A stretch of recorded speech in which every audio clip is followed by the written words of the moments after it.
big deal for this one. So it's mostly like same colored or whatever. Yeah, the first picture of the back one is apparently what they all look like. Hmm.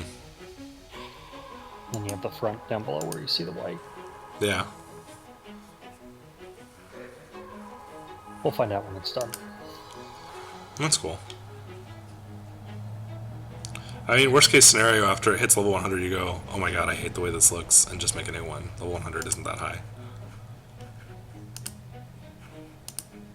It's that 50 dex that takes forever. See, I think the die mates, it takes way longer. But maybe that's just me. Okay. Depends on what mag you're feeding too. Fair enough. There are definitely ways that I could have done it faster than what I did. Heard you got raided last night. Nice job. Yes, I did. I got a raid of 14 people. It bumped my average viewers up to 2.3. It was pretty cool. I got a couple new followers out of it, and I always need more followers. Let's make sure if I've got this camera aimed correctly. Yeah, it's kind of in an annoying spot as far as the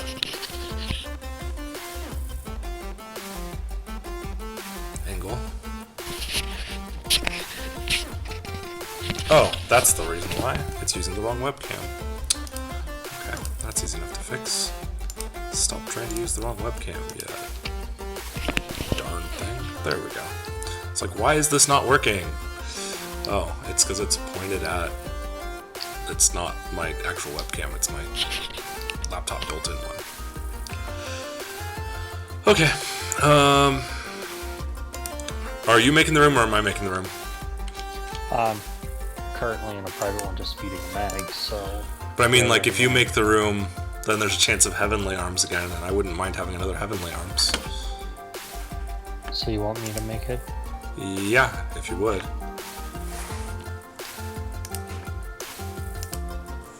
And what would be your preferred name for this? I don't know, you pick. Something that won't be annoying for me to say on stream if someone asks what the room is. Or you could just name it Twitch, because we're likely to have people jump in. Twitch seems to be a pretty good name. Oh, darn it. I forgot to plug in the controller before I started the game. Gotta plug it in first.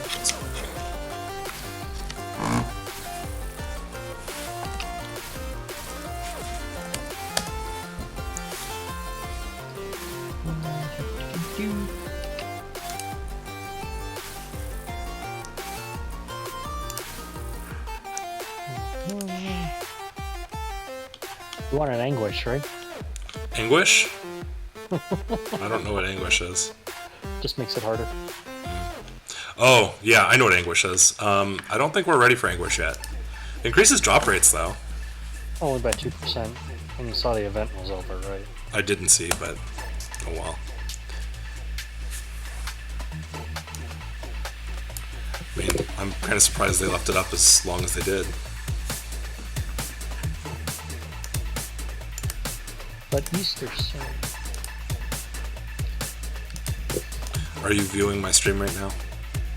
Yeah, you haven't logged in yet. That's why I haven't made the game yet.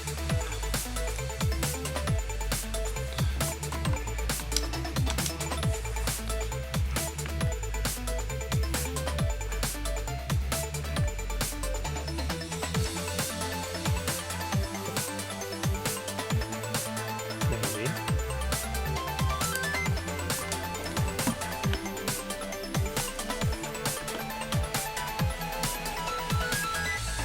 I'm still not happy with this audio volume here. Let's... No, that's fine. I can stay there. It's this one. Actually, the easier way to do this would be to turn this down. I'm sure you'll eventually log in. I'm working on it. So I think you're playing with the volume level. I am.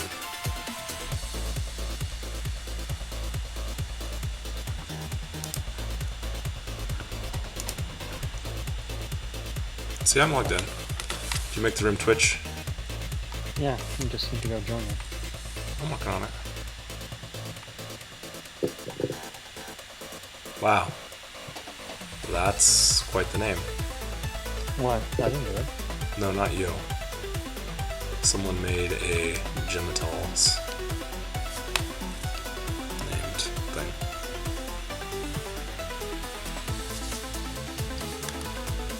Can't say it was me. Yeah. Well, I'm not lucky tonight either, but that's okay.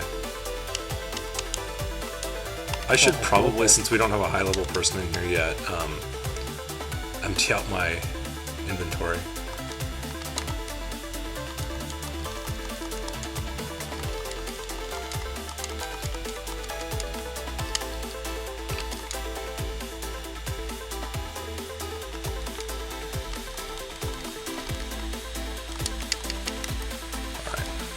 At least one of these things is actually a decent weapon.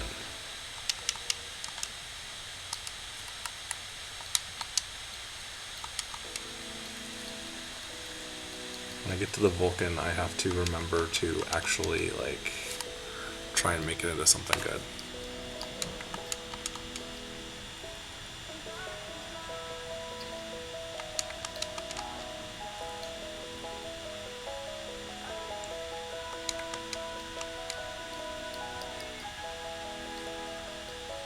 A Demon's Disca, but no hit. If that hit, that'd be cool. A Demon's Gunger, again, no hit. Chaos Disca with hit. Yeah.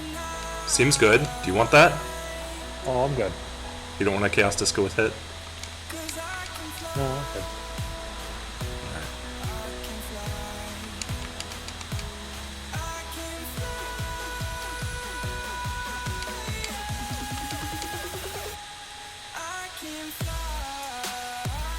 Spirit Nobody Lizard. wants to join me. I'll be there in a minute. I'm just trying to clean up my No, inventory. I meant the game. Arrest Nobody wants to arms! I have an arrest ray gun Yeah, with it. nice. Okay, so this unidentified Vulcan is 15 hits, so it needs to be 25 hit.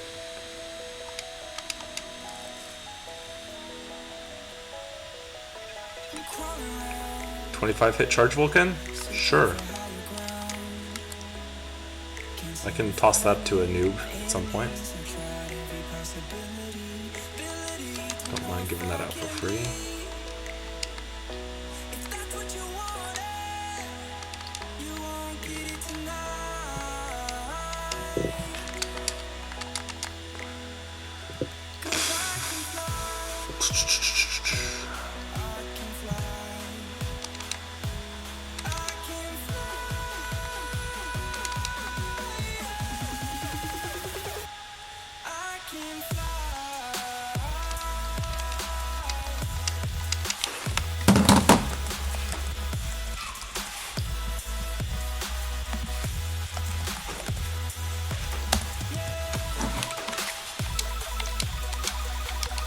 Let's deposit that, and that, that.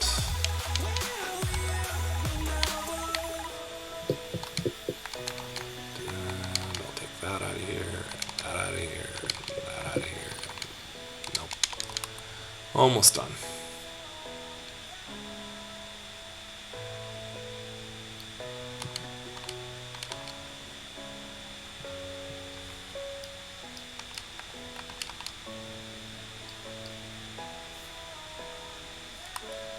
DB Saber, I've got a bunch. 3062.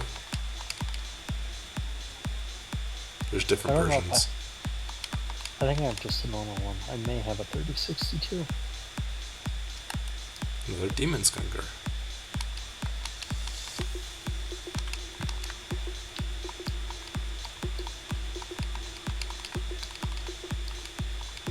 Oh, someone's joining the game. Yes, they are.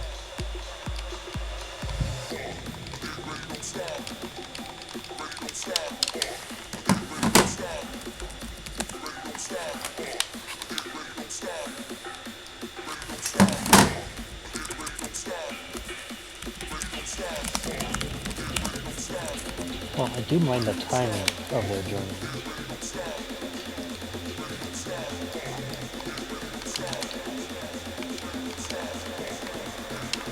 First room in the forest? Just send one. It's alright. Oh, I'm a little busy. this is where all this stuff was. I actually have a lot more stuff to put away. Okay.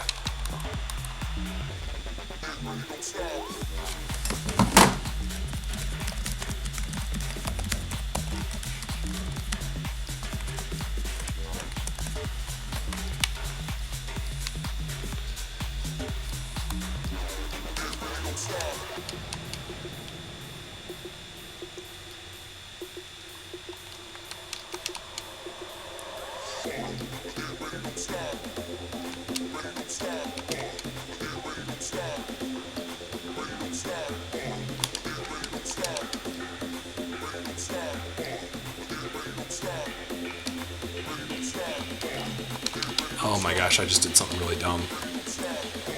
I just made a 50% Riot Vulcan instead of a Havoc Vulcan. Oh well. We'll just go ahead and toss that in the garbage bag. Shit happens. Yeah. And then you have a riot. Yeah. Today was a little weird, like... it was my understanding one thing was going to happen during the interviews yesterday, and then like everything was changed around. And as a result, I didn't even see my student teachers until like halfway through third period. End of third period. So that was a little weird. Well, I guess the important thing is, did you get your burrito? No, I didn't. I actually extended my fast out to 47 hours. And you never got your burrito. I did not, but that's okay. I'm really, really okay with that. Are you ever coming down here? Yeah, I'm almost done. I You promise. said that like 5 minutes ago. Yeah, I know I did. And then I found a bunch more stuff to do. I realized that I had more items that needed ID.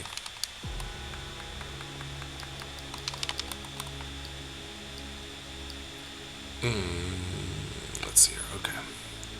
Let's go ahead and just toss this stuff back in here. Silence clock can go there. And we'll toss the ruby bullet in there. Alright.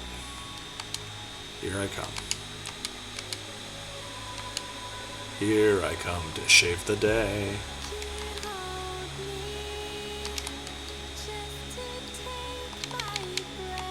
It's gonna be one of those dollar short and day late deals. Yeah, something like that. Well, you've dropped a escape doll for me already.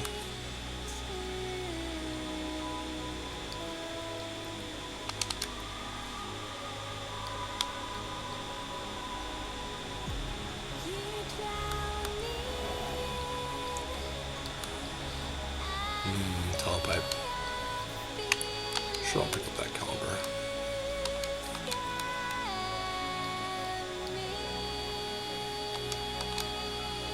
Did I say I'm going to pick up that telepipe? That's not the word I meant to say. No, you said caliber. Okay. Because I'm pretty sure my brain just diverged from my mouth. I meant to say caliber. I definitely, I guess, said caliber. But then my brain said, did you just say telepipe? No, you started with telepipe, and then I guess I'll pick up that caliber. Okay. I thought things and didn't say them, and now we're here. Alrighty. There we go. Which is where you're at. Hey, I'm working my way there. Slowly but surely working my way there. Nothing over there I care about.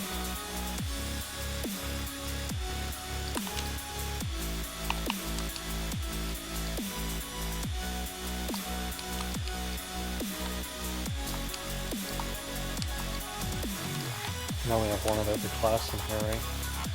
Yeah. Means that I get to be on control and damage and don't have to be on buffs. Ow. Ooh, those things don't just knock me over anymore. That's bad. Yeah. No, I know. I've come to realize I like being knocked over. Yeah, I mean, it slows you down, but it's also much safer. I don't die. Yeah. Instead of just standing there getting pounded on, not being able to do anything.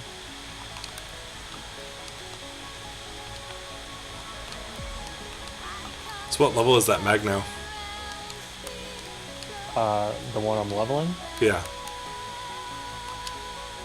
I'll let you know as soon as I go feed it right now. Okay.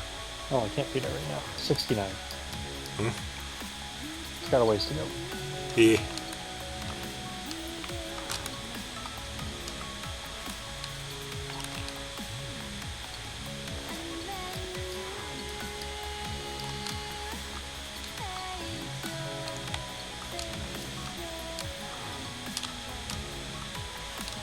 Back here.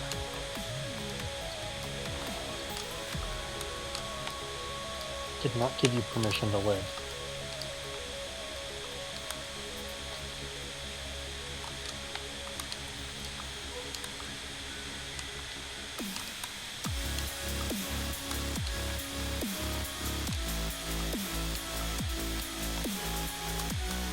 You know, you never gave me those Baron's parts, so I never gave you a launcher.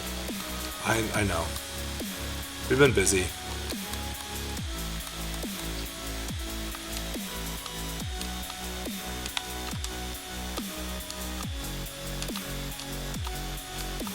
I'm tempted to use the other mags so I hit more often. I should. Are you missing a lot? Yeah. I'll lose a fair amount of damage, but the consistency will go up. Yeah, well, you're probably high enough level now that you can... Still use all my stuff. Yeah. Either that, or I could give you an elf arm.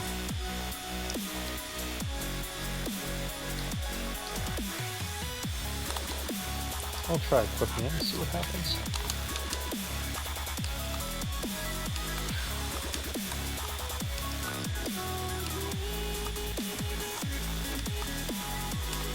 These actually look pretty lame and white. That's okay. What, your new mag you're gonna make? No, its current iteration. Oh. Yeah.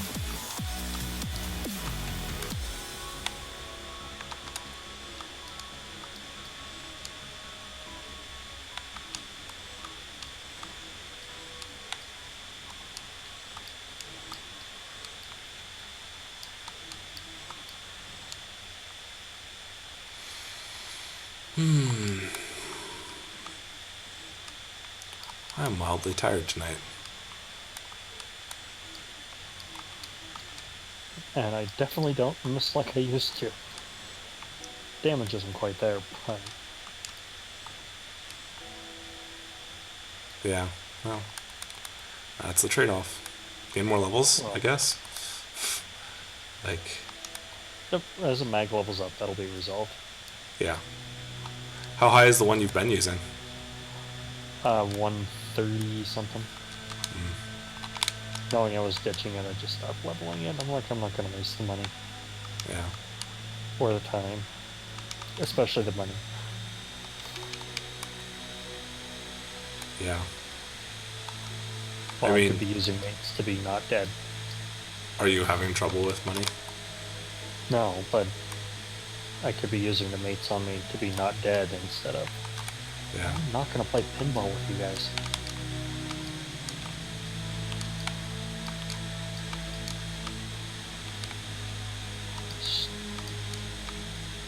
I was in the center and they just kept knocking me back and forth into each other.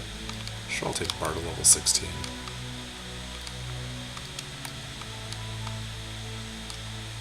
Ow.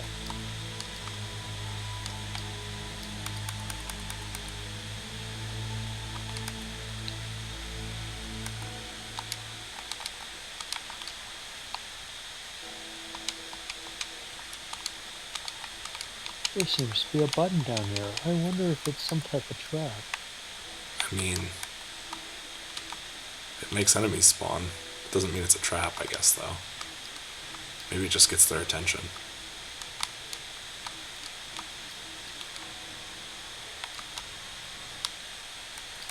Rah, rah, rah, rah, rah. There was nothing in there. Yeah, well, that's what happens sometimes. There's a trash ripper. Oh, thank you for the follow, Burb. I can always use more followers. That sounds creepy. Does it?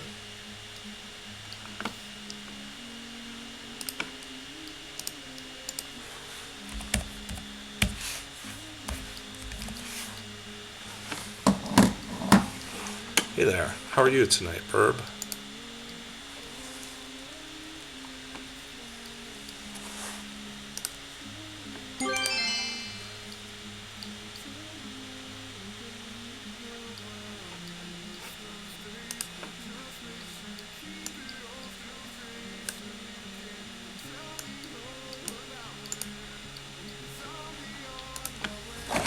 I joined Affinia yesterday and I'm feeding the mag right now. Awesome. Well, if you ever need any help leveling up or some beginner gear or anything, feel free to give me a shout out because I definitely like to jump in games and help new players out with all kinds of stuff. I like to hold on to rares for passing out to new players, and I like to jump in and do games on normal, hard, and very hard all the time, just for fun. So I definitely get a lot of enjoyment out of doing that. Well, it sounds like he could use a level 200 mag off of what he said so far. I mean, yeah, I do have a level 200 mag that is almost entirely dex that I could give away. It doesn't seem like a thing most people actually want. But if you're a ranger, like a very low level ranger, it can be nice. While you raise your own. Yeah.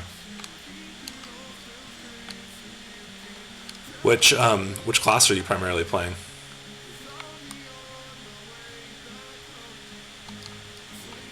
I actually enjoy feeding it myself, haha. Yeah, I do too. When I do mags, I tend to do 3 at the same time. Rackcast, raising a Sato, nice. I tend to do 3 at the same time, at least up to 100, so that I can eventually sell the other 2. Because, why not? But yeah, I just got my Sato to being a Sato like a couple days ago. Which was really the reason I was holding on to the level 200 mag until I finished this one. Hello, Gladiator, how are you this evening? We're in the forest on Ultimate if you want to join us for a while. I don't know if we'll get through Ruins tonight, we'll see. It kind of depends on what time my wife gets home from work, but definitely up for some grinding. Room is called Twitch. Though Zaldur is the host right now. Why are there 2 King's Frame 3 slots on the ground at the same time? Like, what are the chances of that happening? Because you didn't pick up one before the other dropped. Yeah. I mean, I know that's why, but I mean, the chances of that happening seem so low.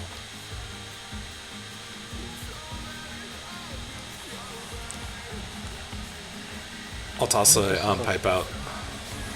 American Gladiator.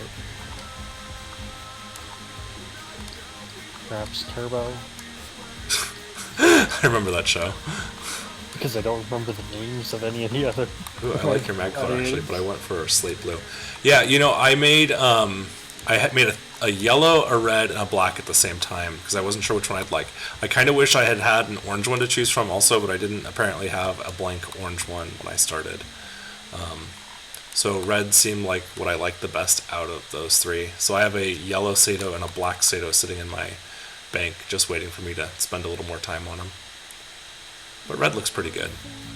Nitro, that was the name of another one. Completely unrelated to what you're saying. It's okay. I used to watch that show all the time. Yeah. That was before we knew they were just a bunch of roided out crazy people. I mean, Not all of them were crazy. Like, I imagine some of them must have been nice at some points. I think they were all roided out, though. I mean, that seems plausible, at the very least. In that particular decade? What do you think about Redria for Ranger Cast? I don't really know. I've never played a Redria character before. I definitely went Greenel because I like rifles.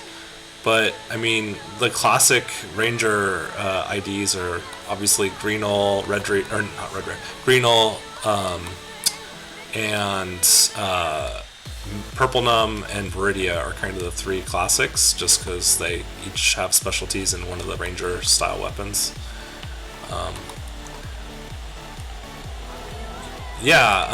You can definitely. I think you can even change it when you're higher level than that on Affinia, just not very often or something. I could be wrong though. It might be a max of level 20. I don't really know what the specials for Redria are.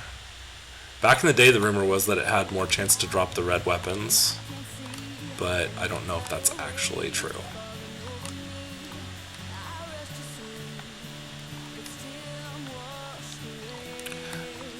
Cannon Rouge? Oh, okay, so there you go. Cannon Rouge can drop. That seems good. Heaven Striker is good. So, I mean, there's good stuff on Redria, clearly. And you can always just have someone else host the game. This good brain man. Yeah, you can have someone else host. The other thing to like really consider is it's not necessarily about like what's good for that particular character to drop, but what good drops that character can hunt.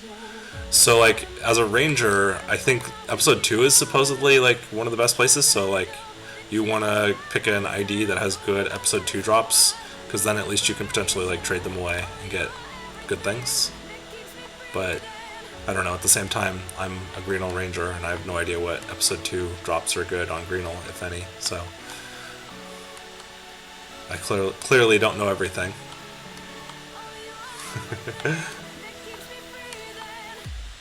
So strange to hear you admit that. I admit that I don't know everything all the time. I'm a teacher. I don't know very much.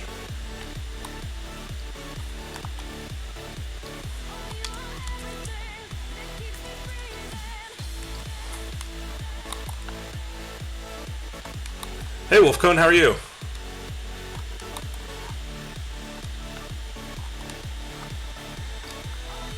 Thanks again for that raid last night. That was super cool. That actually like brought my average up a lot and got me a couple new followers.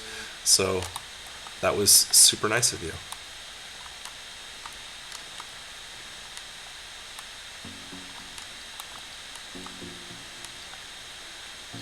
There's a good chance that we're gonna try and at least, I mean, I think we're gonna get through at least mines, but hopefully we can get through runes and do all 4 stages of Ultimate tonight.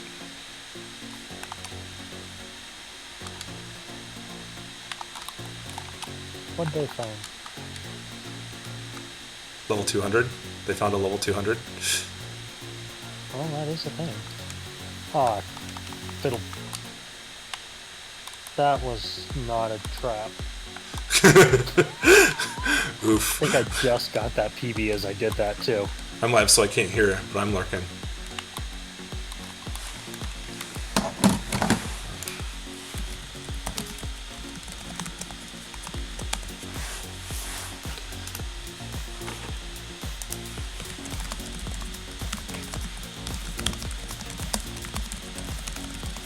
I was trying to blow up mosquitoes, and instead, I delayed everyone's game. You didn't delay mine. I'm over here shooting bad guys, gathering loots. Either that or I'm shooting loots and gathering bad guys. I'm not sure which yet. Well, we took the teleporter. We just figured we'd go kill the dragon. Goof. Alright, I'll be there in a minute. Oh, I dropped a Justy.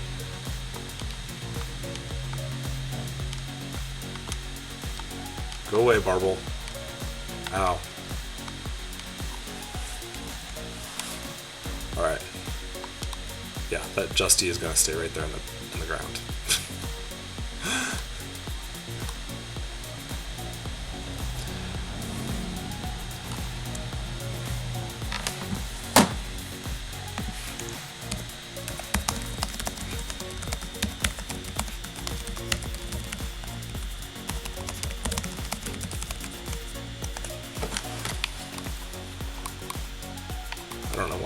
over here to check. I know that this is all trash over here.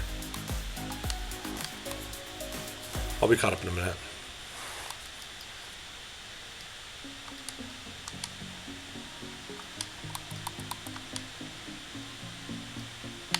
Death material.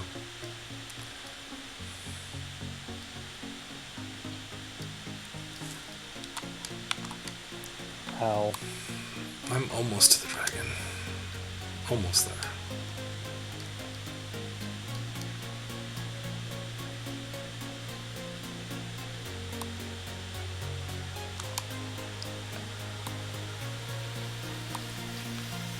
Halfway there, sitting in a chair.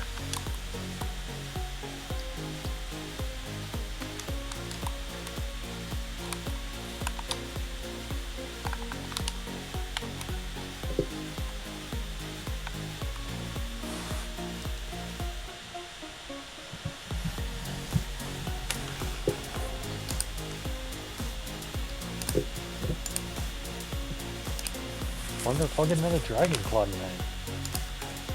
It's possible. I wonder if this dragon's going to try and step on me even though I'm invulnerable.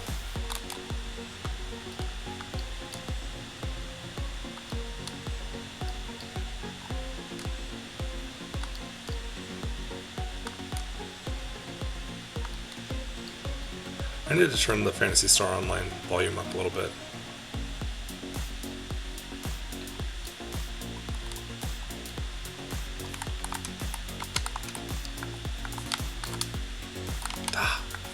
Too slow.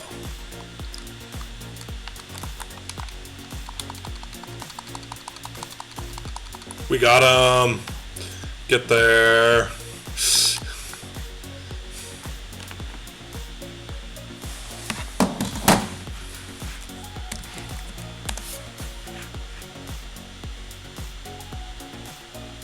Does not seem like I got it. It didn't look like it got it to you? Nope. It gave me the almighty evade material. Well, I got Meseta. Evade is at least... Evade, at least you could potentially trade to someone for some fraction of a photon drop. However, a rare did just drop out of a box. Is it a Justy? I don't know, I'll have to get over and see. I bet it's a Justy. I don't know, boxes can be a lot. Oh look, another evade material. That's cool. Let's go see what the red dot is.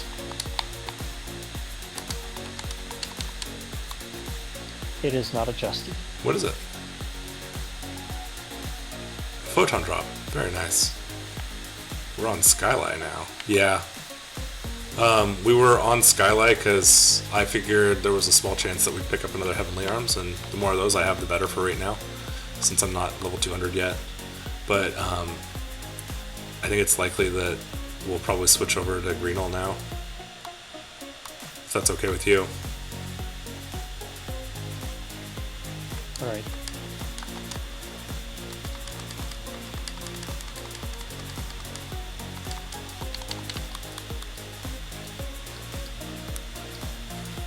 You should, yeah. Never mind. I was going to say something dumb, but just you should change the name. You should change the name to reserved before you switch.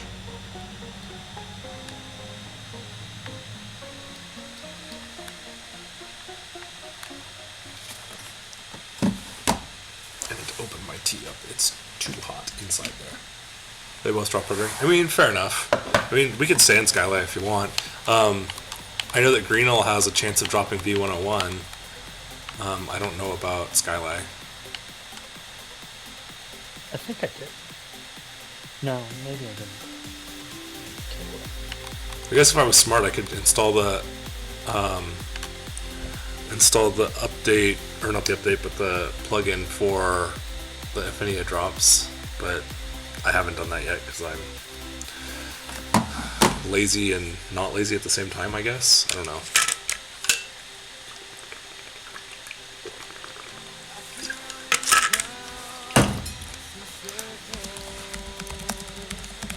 Okay, the name is now reserved. Cool, I already named it something, but that's alright. What did you name it? Don't join? No, but that's okay. Okay. I didn't know I you think I did. found the right game anyway. You did. I see you joining. Apparently it cut off my age. Oh.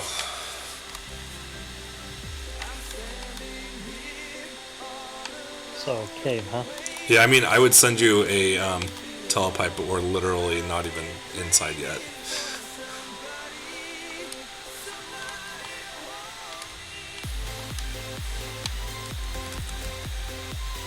Ow.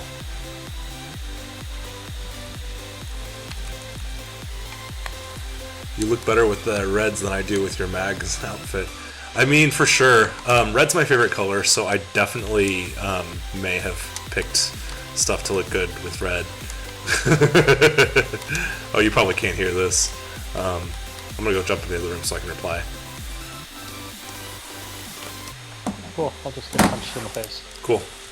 You probably deserve it. I'm sure you did something today to deserve it, right? No, I was off today. I didn't mean it work necessarily. Which means I didn't do much to get that point.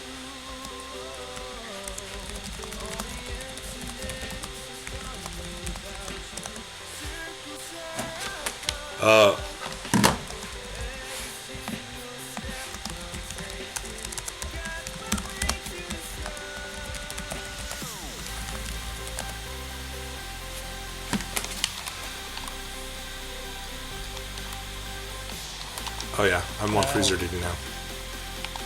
Why? Just because there's an oblily in the room. Seemed like a good idea.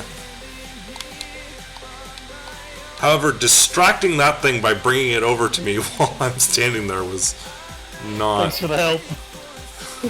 not the most helpful thing in the world, not gonna lie.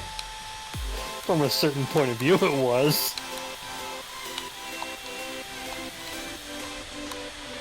I mean, I gotta kill it, but it was kinda helpful.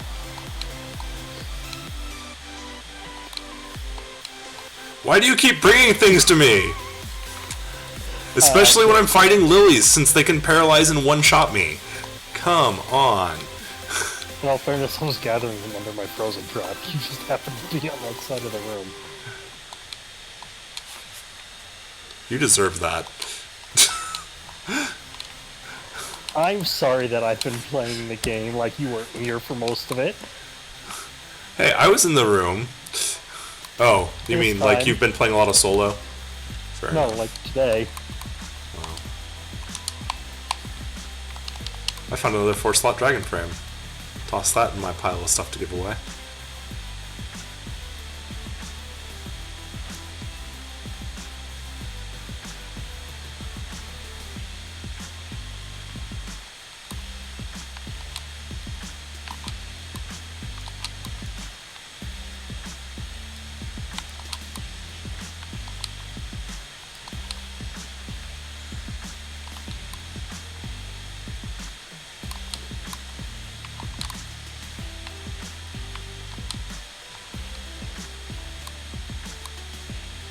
Rawr.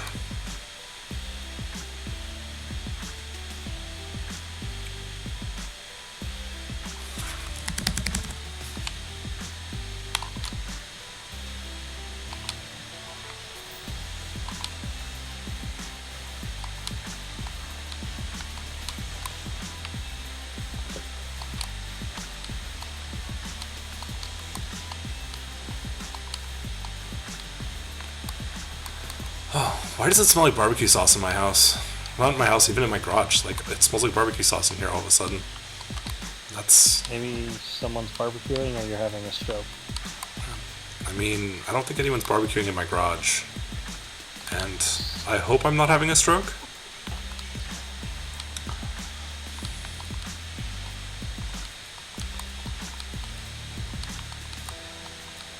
Well, the good news is, if you are, we'll all see it, so maybe Yeah. someone will call 911. Live on stream, oh man. That'd be awful. Like, I wonder if that's ever happened to somebody before. I certainly... Is that a Snow Queen? No, it's not. So, Snow Queen's single shot, and this is combo. But with me not being the heaviest damage in the room, and us being in a place with Megid Lilies, but also not being the force in the room, I'm kind of playing control and trying to just keep things locked down as much as I can. So that just usually means a single shot to most things, to try and spread the love.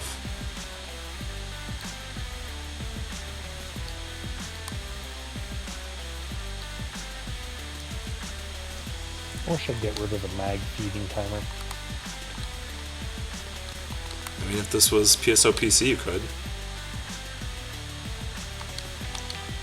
But that was like a version of V2.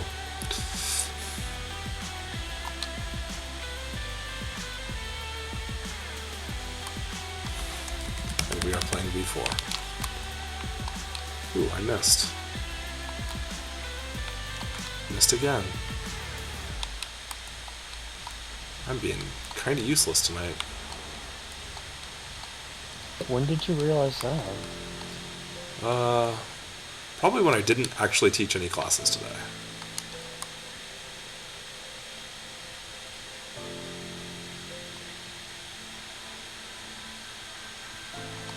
Welcome to administration. I mean, I'm not an administrator. The main reason I didn't teach any classes today wasn't even the interviews. It was that the interviews were in the morning, and my student teacher primarily teaches the classes in the afternoon, and then I observe and give feedback, so. Apparently this morning as well. Well, I didn't observe this morning. I did, in fact, participate, despite my misspeaking earlier.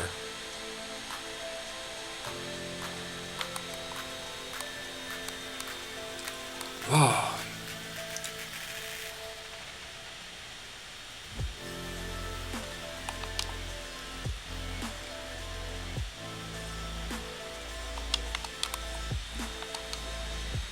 Ow. There's a lot of things in the corner. Yeah, they want to say hi to me really bad for like a lot of damage.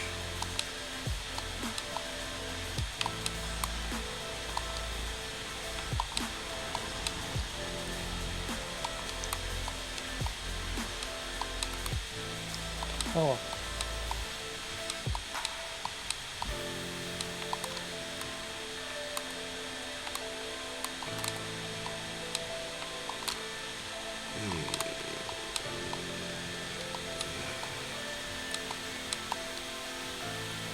Oh, that guy just like walked right past me to say hello to somebody else. How polite of him.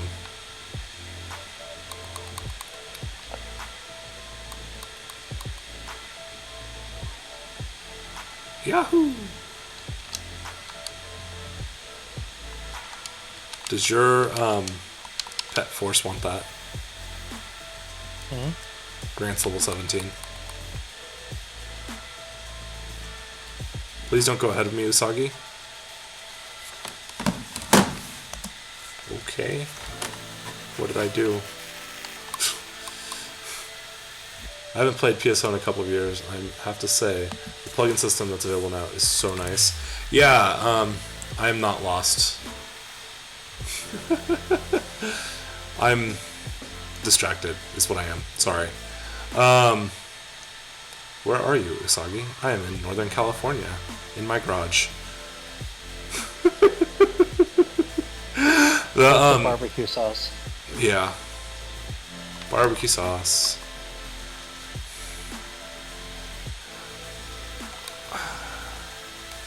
The plugin system reminds me a lot of this other game that I used to play called Ashran's Call that had a plugin system that was much more robust than this. But this one was intentionally designed to not let you do some of the things that plugin system was designed to do. And that plugin system was fully, like, not supported, but, like, not condemned by the devs in Ashran's Call. They were like, yeah, it's okay as long as you don't do these few specific things. And, you know, people that did those things would sometimes get banned. These enemies are too strong. Let's avoid them, everybody. What is going on?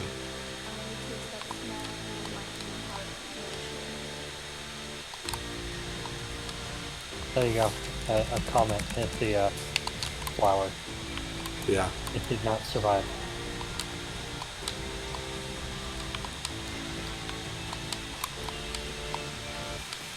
I'll lead the enemies over here. Please cover me. That nano dragon tried to kill Steel from me.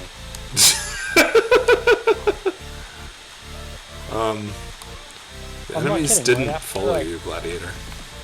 Comboed that stupid thing. It's like, I'm gonna shoot it with a laser now. Maybe I'll kill it. Oh man.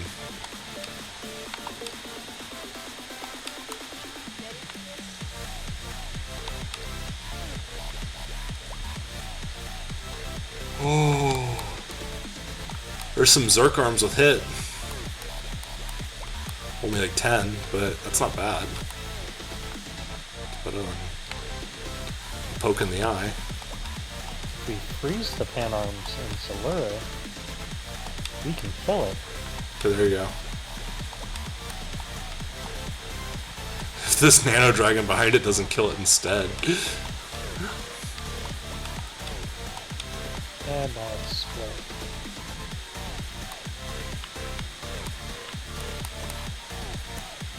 Oh. Oh. There you go, laying down on the job again. That's what happens when you actually do the job. I have been. I've been running around Just shooting get things. knocked down. Shoot, shoot, shoot, shoot, shoot, shoot, shoot, shoot, shoot, shoot, shoot.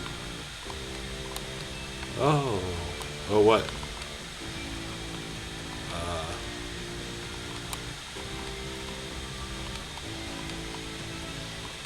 Sick burn. Oh. I love the fact that that was all in lowercase.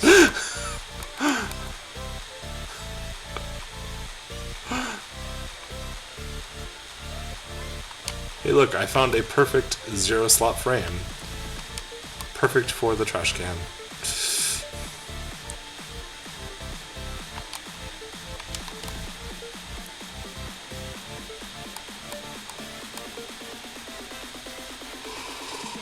Oh.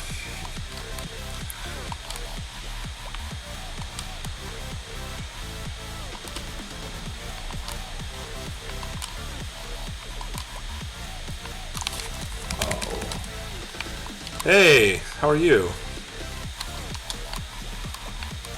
We're doing a forest through runes ultimate run right now. Maybe. And, I mean, maybe we are. I mean, that seems like the plan. Because it seemed like a good idea. You know, in normal through very hard, these different enemies look basically the same as each other. You know, like whether it's the stuff in forest or caves or runes. But here, the highest tier totally looks very different for no real discernible reason. Unless it's a nano dragon. Unless it's a nano dragon. They didn't even change the name. Or pan arms, apparently. Yeah, well, you know.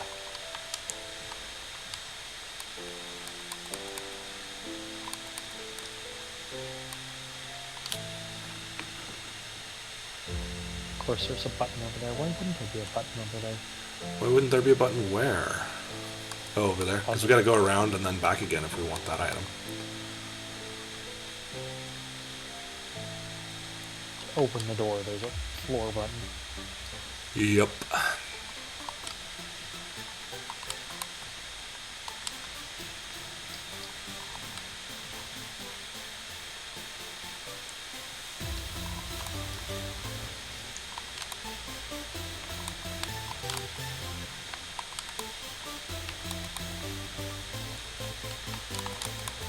There's a flower up there. Just so you know. It's dead. Okay. Did you cast Naked on it? No. So I'm pretty sure that out. Gladiator cast charged mech guns on it.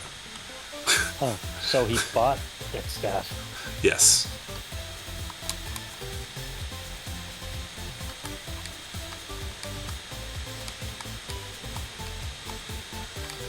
Someone was not doing a freezing job again. You know their HP doesn't reset when they separate, right? Yes, but the drops are different. Are they? I believe so. That makes sense. that's all trash. I don't care about any of that stuff. Oh, but there's a teleporter over here.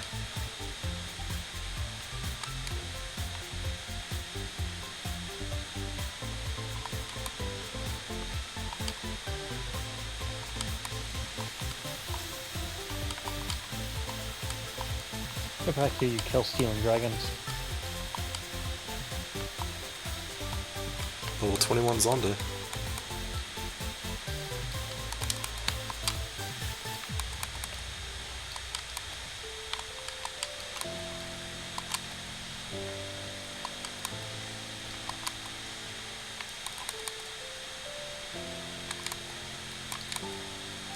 Found more stuff for your force. Oh, fun. Level 21 Zonda. I think that might be better than what I've found so far. Could be. Oh, this guy is getting annoying.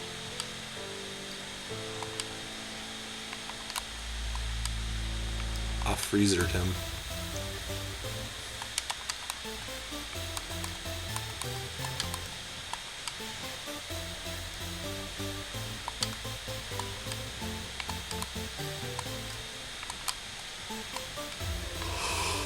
Oh.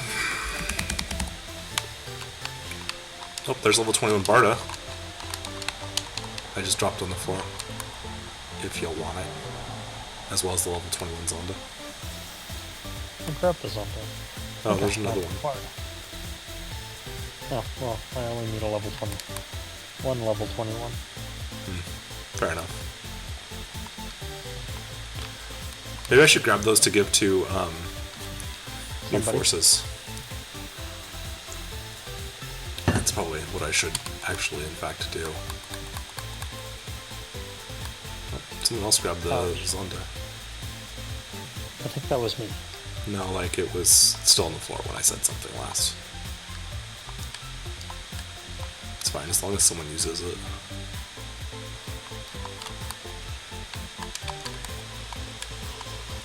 Don't blow your nose on me, Crimson Assassin.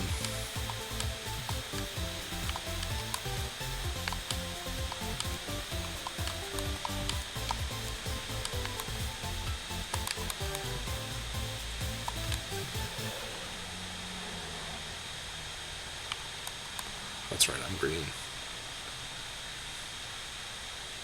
Green with envy. Well, there was a door back north that led to someplace we haven't been. Yeah. Your natural north. I know. Natural. Sorry, either Twitch did its own thing or my internet gave up. No idea if you were talking to me or not. I did say hi. I was just saying that we're doing a ultimate run of forest through ruins right now. It's kind of the plan, so we're like almost 1/8 of the way through, since ruins takes 12 hours to get through, it seems like. Oh, hi. That's bad. That's bad. That's bad.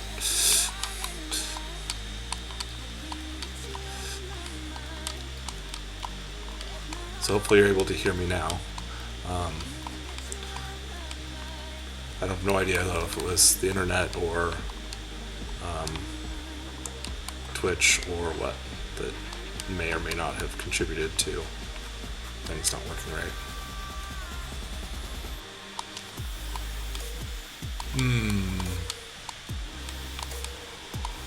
Oh, why am I so tired tonight? I didn't even stay up that late last night. Making you yawn too. Yeah, you're a jerk. Cool, never gotten the full ultimate experience. Yeah, you know, Dragon is the whole ice guy. I've never actually beat ultimate myself either, so hopefully tonight's the night that Gladiator carries us through, because by the time we get to the end of the runes, I think I'm going to probably be almost useless. But we'll see what happens.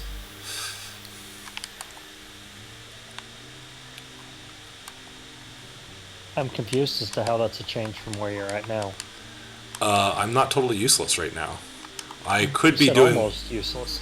I could be doing more damage right now, but I'm more useful freezing things. But on the boss, I'll actually be pulling out weapons that do That was some damage. totally not a trap. No, that was not a trap.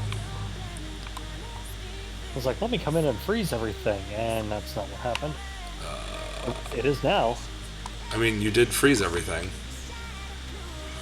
It all stood there for a while. Not what I was trying to do. You found a Justy. Congratulations. I was trying to help people find justice. Yeah.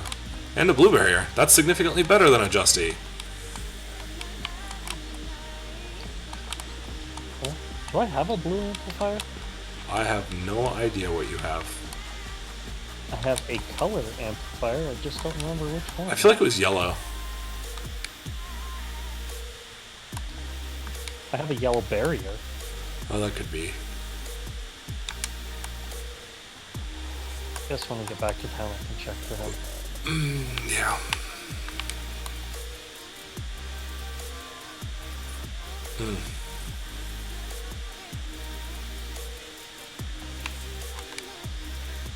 Oh, look at that.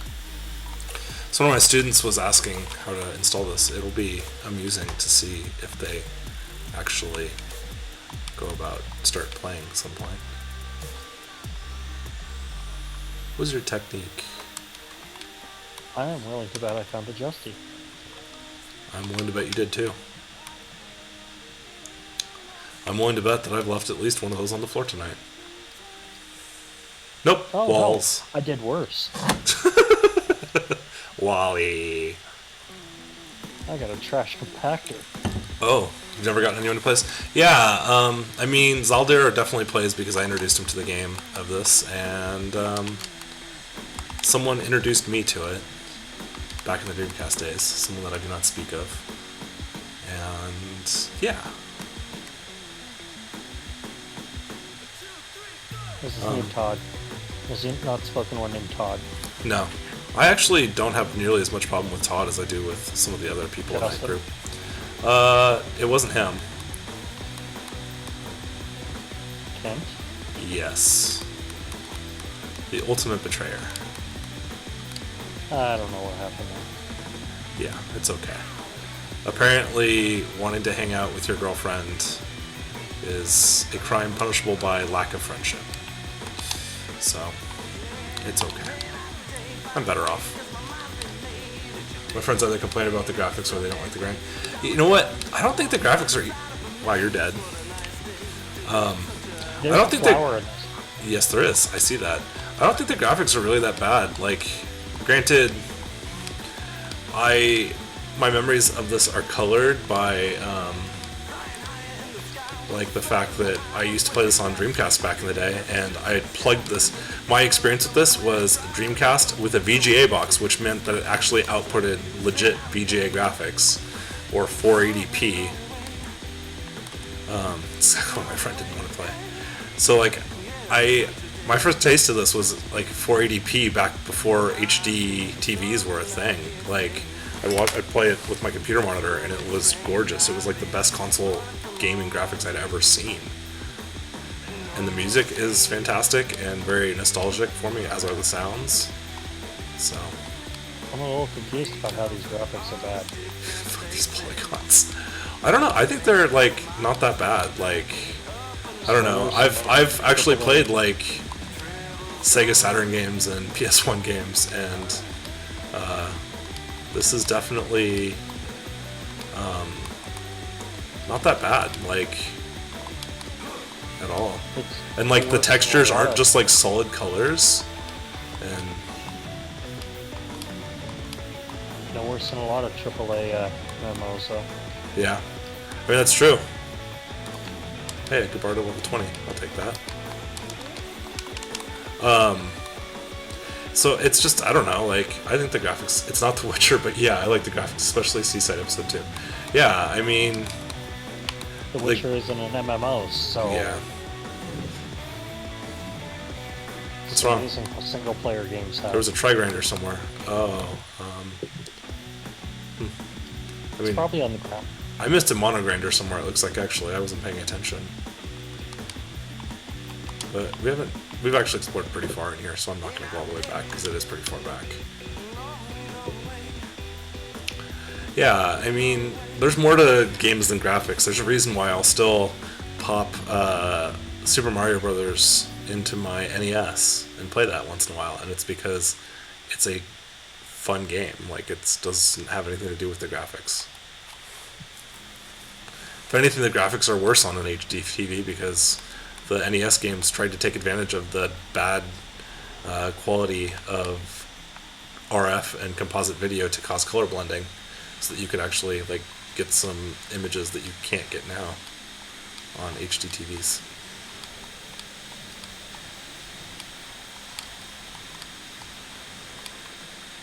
There's traps in here. Yeah, I see that.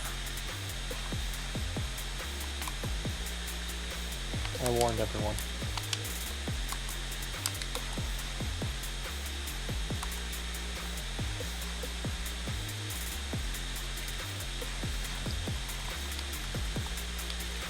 There's a trap on my head.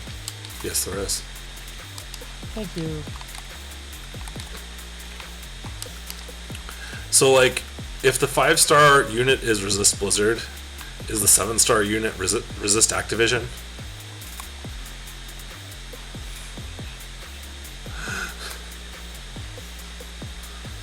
No comment. I thought the silence would speak for itself. Hey, my inventory's full. I guess I should go, like, deal with that. Mine's full too. I just keep... Oh, there's a lot of flowers there. Yeah. I'm gonna come help with that. And yeah, I've been trying to delve into Shaderland to emulate the old school TV feeling. Not that others haven't, but it's a fun practice. Yeah, you know, like, I remember the first time I played with shaders. It was a long time ago, and I remember just like being absolutely amazed at what the 2xi shader could do for a like NES or Super NES game. But like the Super 2xi made my computer run awful. So I mean, that tells you how long ago this was. Now, of course, I've got a Retro Pi that can like run Super 2xi all by itself in a little tiny box that's passively cooled. Let's buy some stuff.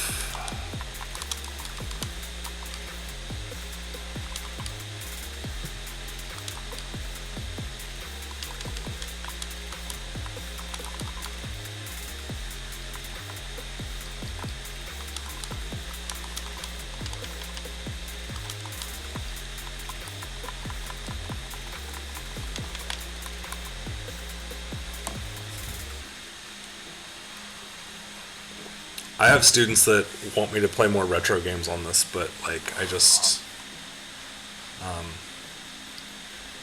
don't know. Is your pipe fresh? Yes.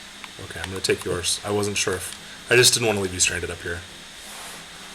But I have students that want me to play more retro classic games, but I don't know. It seems like it's easier to get followers via this than retro games. I've got a Pi running some cameras for astronomy. Had to write an import-export for a spherical video. That's super cool. Yeah, the Pis are crazy things you can do with them. Right now I've got my Retro Pi at my school, actually. It's in my classroom, and kids come in and play Kaizo Mario games and stuff like that. Zelda randomizer at lunch, and at times where they probably shouldn't be allowed to do so, but, you know, what are you going to do?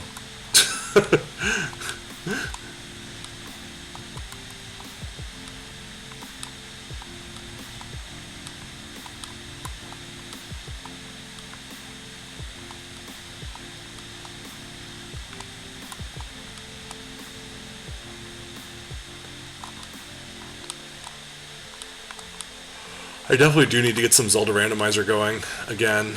I haven't done that in a couple weeks. And that's a lot of fun. And I need to get, I don't know, I haven't done an Illusion of Gaia or Secret of Mana playthrough in a long time. So it's probably about time for me to do a long play of one of those, because I don't speedrun them. And here in the near future, I will be speedrunning Dragon's Dogma on the Xbox One.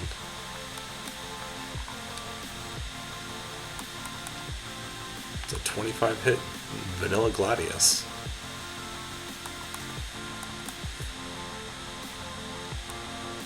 I'm gonna go the same direction that Gladiator is going, because that seems like a good idea.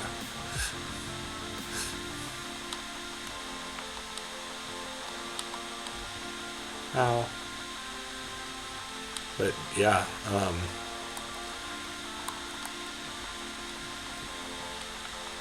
I've always, like, something I've wanted to do, never played Dragon's Dogma. Was it on Nintendo? If not, that explains it. So Dragon's Dogma is actually a game from last generation.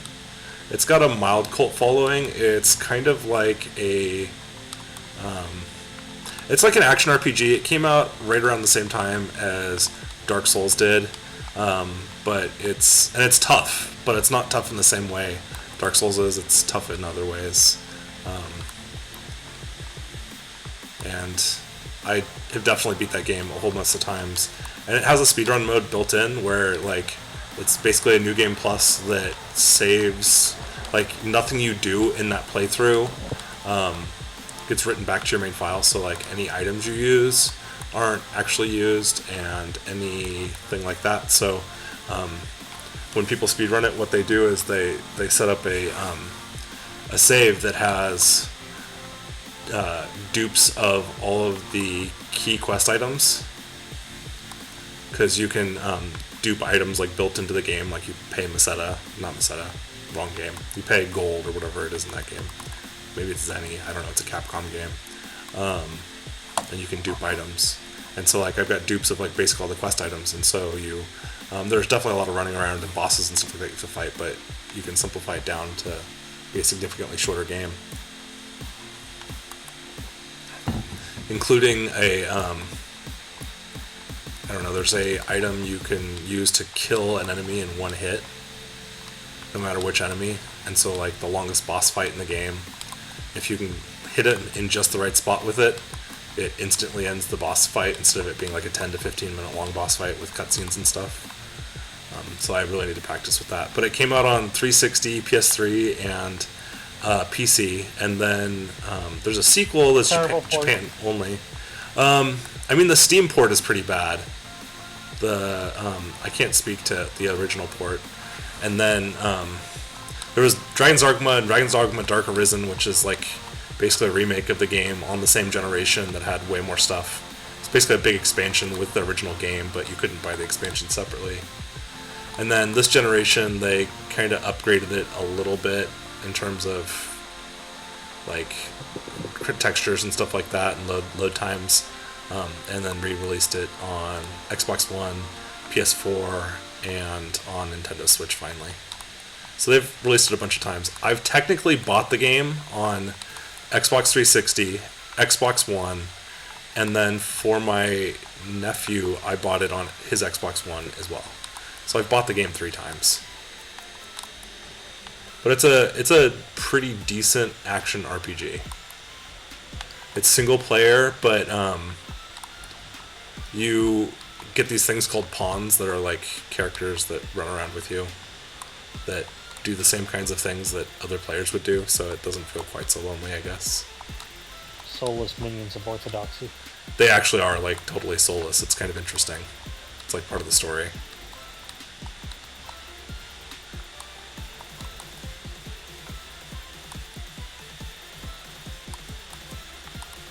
So you've bought it as many times as I bought Breath of the Wild.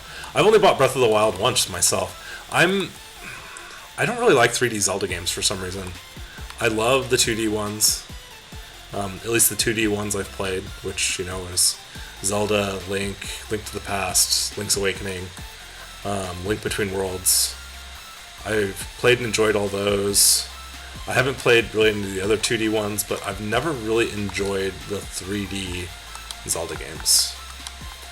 I can see why people would, they're just not for me. Though I did buy Breath of the Wild, and of the 3D Zelda games, I like it best, but still, I get annoyed by certain things.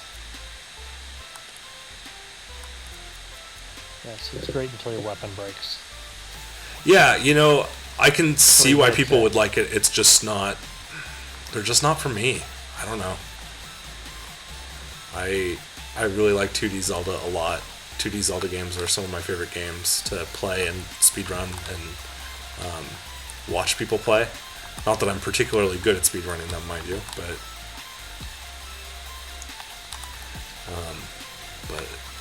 they're just not my cup of tea. Like, I don't think they're bad games by any means. They're just not games I really enjoy. Like, I kind of find Ocarina of Time I find it a little boring. And I think it's because, I don't know, I wouldn't say like I get disoriented. I don't know. I just don't really enjoy it, I guess. But that said, I do enjoy watching people play those more than I enjoy playing them. So, like, my nephew a couple years ago came over, and over a couple of sessions, I watched him play through Twilight Princess and really enjoyed that.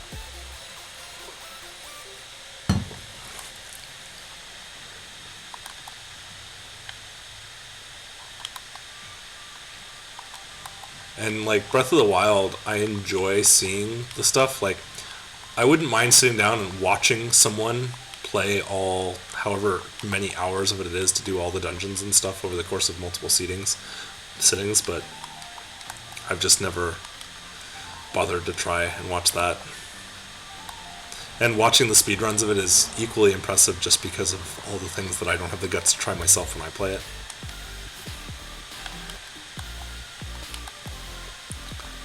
Gladiator found a club. Of Zumu. Yeah.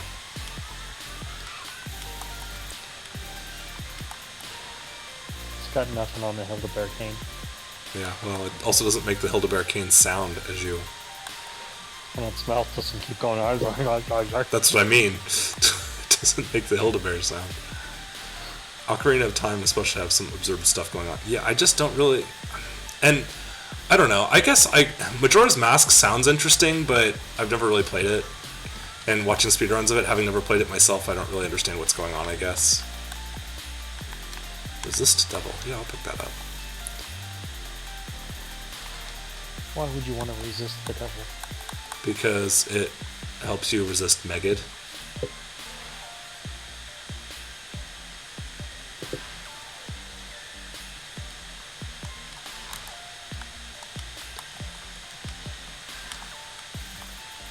And, like, I do actually own a cartridge of Ocarina of Time, and I think Majora's Mask also. And then for the GameCube, I have like the Master Quest disc with Ocarina of Time and all that came from pre-ordering Wind Waker. I think I even have Wind Waker somewhere. I have Twilight Princess. I have Breath of the Wild.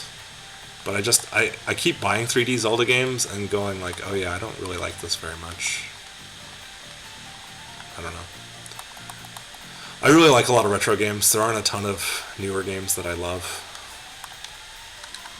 Like, if I was going to list my top 5 games, like, several of them would be retro. Though, one of my games in my top 5, Zaldir knows and loves as well. And it's not retro. Yet. What are you going to say it is? It's a game that you and I have played many, many hours of. Mega Man X, I love Mega Man X, but that's, I don't know, Mega Man X1 might be in my top 5. It'd be in my top 10 for sure. No, what is the game that you and I have played the most? There's actually a few now. Yeah. So you're gonna... The most in person. No, that's gonna be a toss-up of Borderlands or Asheron's Call. Nope, neither one of those even gets close to the game we've played the most in person.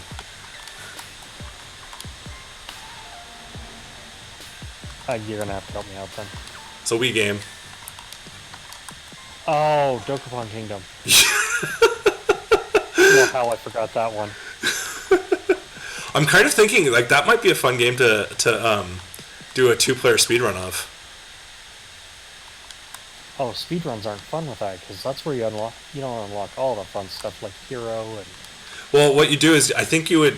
I haven't read about speedrunning it, but I feel like if you played 2-player and had one person working on building the strongest character possible while the other person worked on progressing the story, and then at the end basically switch roles so that the strongest character possible beats the other character, gains tons of levels, and then just goes through and ruffle stomps the boss. Or since you're doing it with 2 players, you just take advantage of the dark lane. That's true. You could do that too, I guess. I'm kind of a mix nothing. between modern and retro. Fire Emblem and The Witness being my absolute favorites. Yeah, I used to really love tactical games, and then I don't know. I've kind of moved away from JRPGs and tactical games just because they take so much of my time, and I like action-y kinds of things when I'm playing games. Otherwise, I get kind of tired since I usually only get to play at night. So I don't really do anything that's turn-based much anymore, just because I get tired. Being an adult's hard.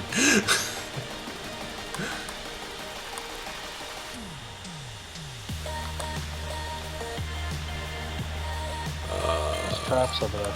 Yes, there are. And also, this isn't the way to go.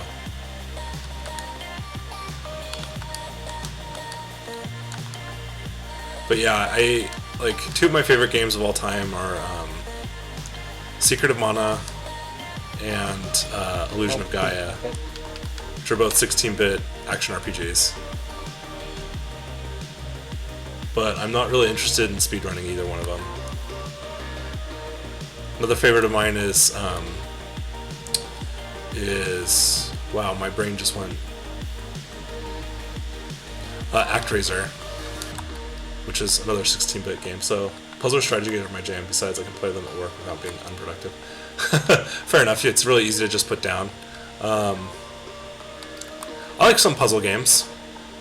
There's 2 or 3 puzzle games that I don't claim to be experts at, but I'm pretty good. Metroid Prime. Yeah, you know what? I've never beat Metroid Prime. I would put it probably, like, I don't know if I would call it one of my favorite games, but I think I would put it in like a list of best games of all time for sure, just because the music is beautiful, the graphics are beautiful, the attention to detail in the game is just amazing. There are 2 wizard techniques in this room, like, what the heck?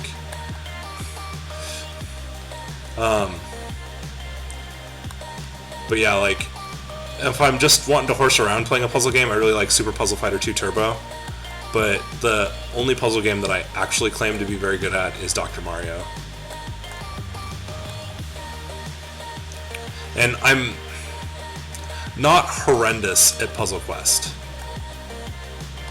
I'm not great at it, but I'm not horrendous at it. That falls fast. Yes.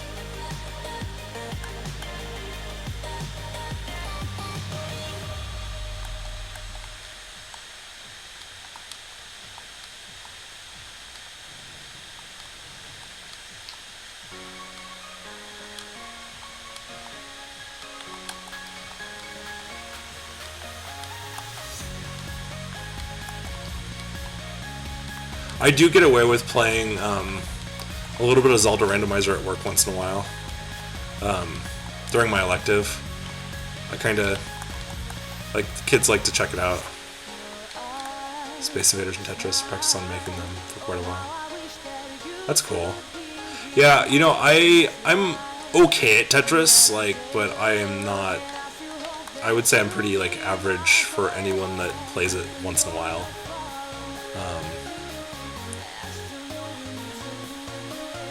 But there are some versions of Tetris I absolutely refuse to play, like the, sorry everyone that I froze that was a bad idea. Like the original Game Boy version of Tetris, that game makes me rage quit, because it's one of the hardest ones.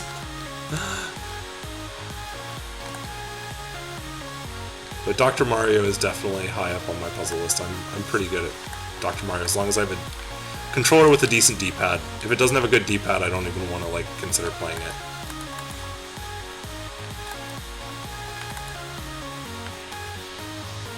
So, like, at work, the controller I have on my RetroPie is a Logitech F310, which is a good controller as long as you don't want to use the D-pad. Its D-pad is tragic, and it's rather unfortunate. I need to use a better controller at work. Yeah, you know, the Game Boy version of Tetris sold a lot of Game Boys. In fact, there was a story I just read. Um, I can't remember where it was, in some media source, about how why am I keep getting turned around there. No, we went that way. What is my problem? I am being a lunatic.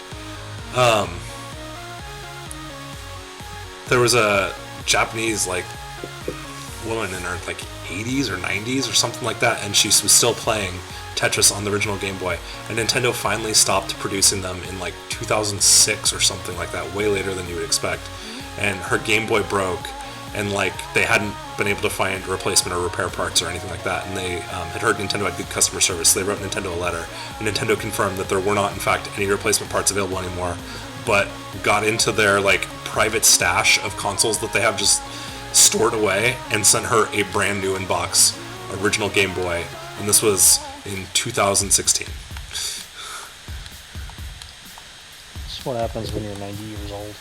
Yeah. Well, and it was a Japanese woman too, so it was part of their country and whatnot. But I don't know. It just seemed really cool of them to do that.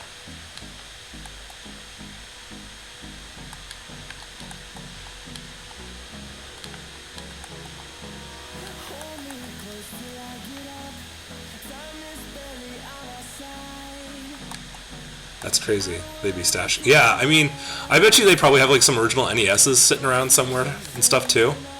What I find really crazy is what the price of retro consoles are starting to go for.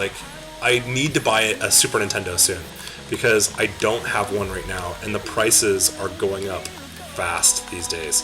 I used to have one, it broke, I got rid of it, and at the time I thought, oh, these are never going to be that expensive, so I'm not going to worry about picking up a new one right now, even though I have cartridges, and they're not cheap.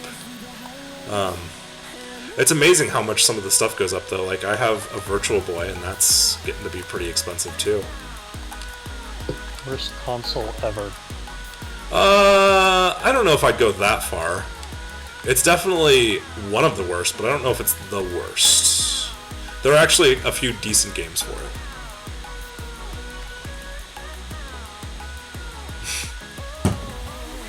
Oof. I did not donate. I was not paying attention. Oh, there's a diagram. Whatever.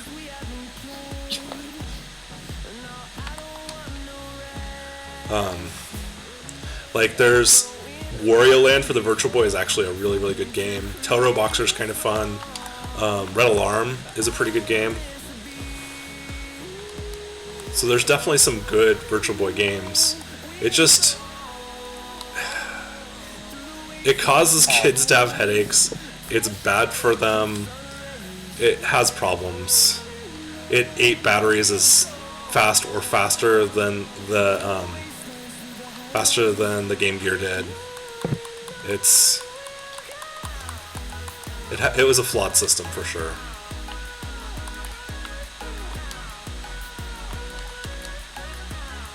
You gonna jump over us? Yeah, that's right.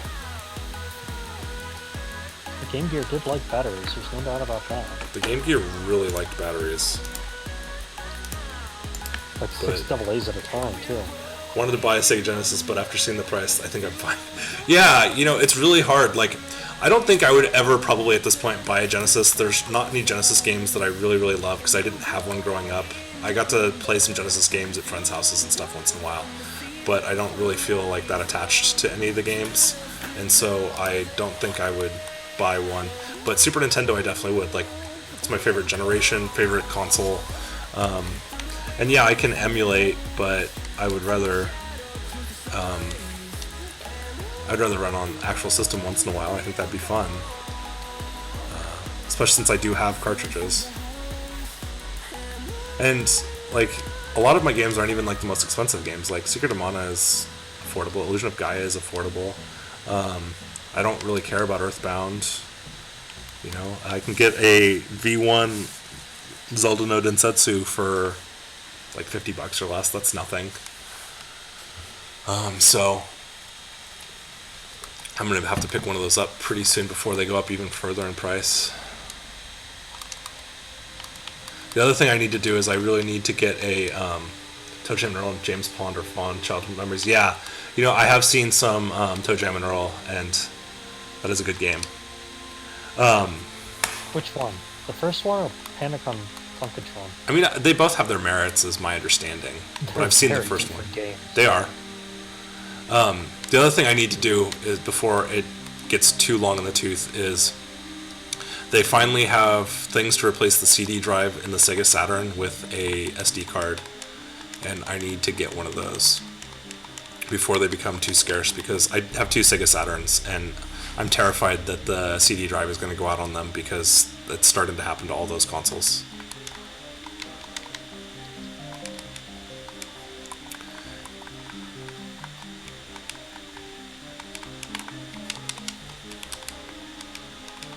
But the first Sega system I actually owned was the Saturn, and I've owned several over the years and done some dirty modifications to one of them to make it do all kinds of things it wasn't designed to do. But I really just want to convert one of them to have an SD card slot instead. You know, even the Toe Jam and Earl for Xbox I thought was okay. It wasn't a great game, but it was okay. It was certainly playable, and considering the fact that the original Xbox didn't have that many great games, it helped. There are definitely better Xbox games and better Toe Jam and Earl games, though. So, would you want a Demon's Laser by chance? I don't think so. What if it had 45 hit on it? Yeah. Would you want it then? Probably. Oh, I have one. Cool. Since that would mean you can reduce like everything to 45 or 25% life. Yeah, really fast. Do you want to bring it I down have with one you and shot. I'll check it out? It's like, yeah, one shot, you good? Yeah. Why don't you bring it down and we'll try it out? It's only +6. Oh, rip. Who cares?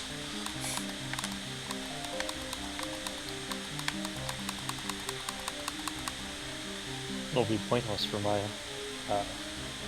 Did you bring it down with you?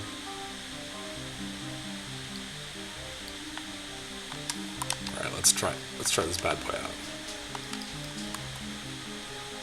See if I can hit anything. before someone kills it. Yeah. Well, you 100% damage the boxes. 100% damage to boxes. Rip. I wonder what color that mag is. If you pick it up and drop it, I can tell you.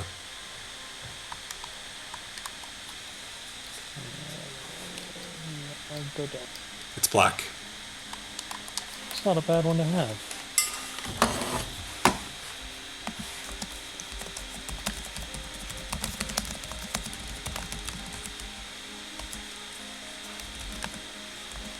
You gonna come shoot things?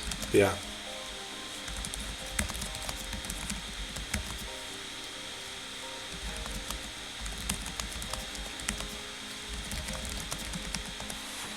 You sure? Yeah, I'm coming. There just was some... Man, you one-shot that box. Good weapon confirmed. Alright, let's see what I can hit.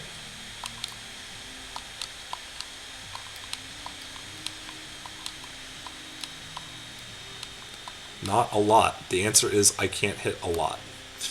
Even with 45 hit, huh? Yeah. Hey, you hit that one. Yeah. What's that weapon? It is... I'm just trying this out. It's a Demon's Laser with 45 hit. Seemed like fun for a few minutes. That's gonna be a trap. It is. Demon's Laser 45 hit. Pew pew pew pew pew.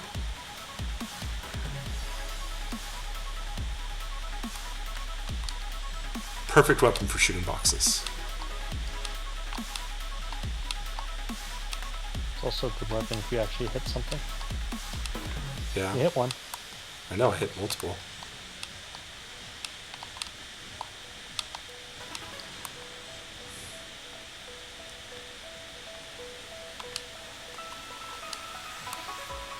I think this needs to wait until I'm higher level. I'm gonna go back up and put it in the bank.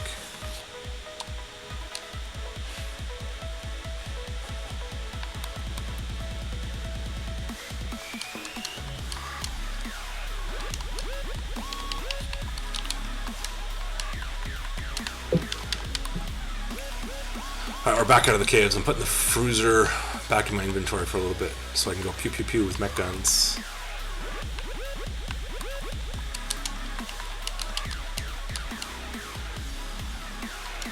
The name is still reserved. Oh, that's true. We should probably change that. I'll change it back to Twitch, unless you're trying to bring somebody here.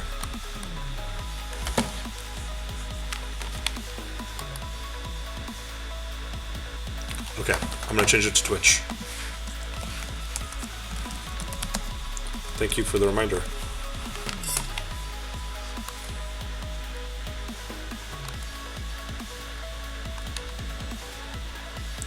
A mono grinder!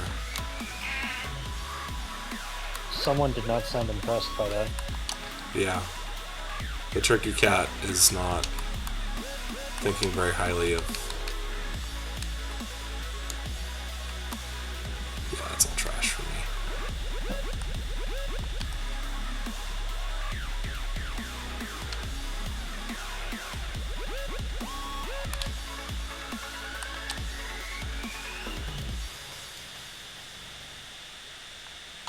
It's dark in here. Let there be light.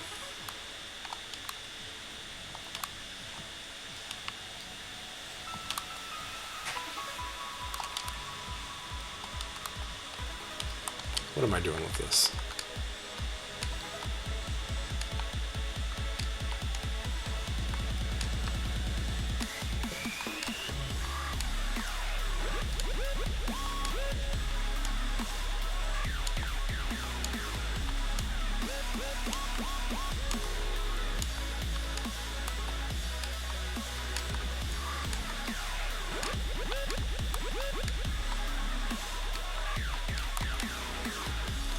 Cat's mine messed up my cable for my PS4 controller. Oof. That is unfortunate.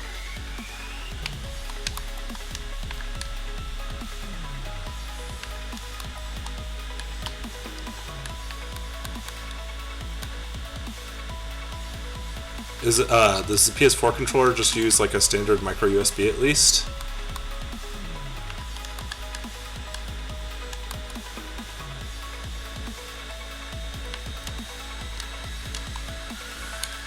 Yeah, it does. That's good. Yeah, I have like a small supply of these cables just laying around because my wife tends to accidentally destroy them by bending them at weird angles and stuff. I pick them up all over the place, like the dollar store and stuff even. Yeah, I found a Justy. It is Justy gonna sit there. Hold the phone, everyone. We have adjusted. Yeah. No, for sure.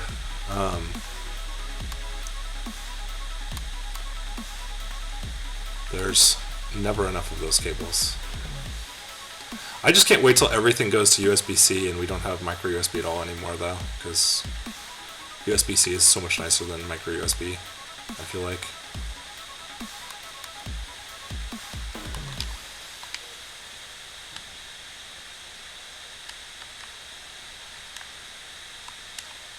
I wouldn't have gone that way. For why? All the traps.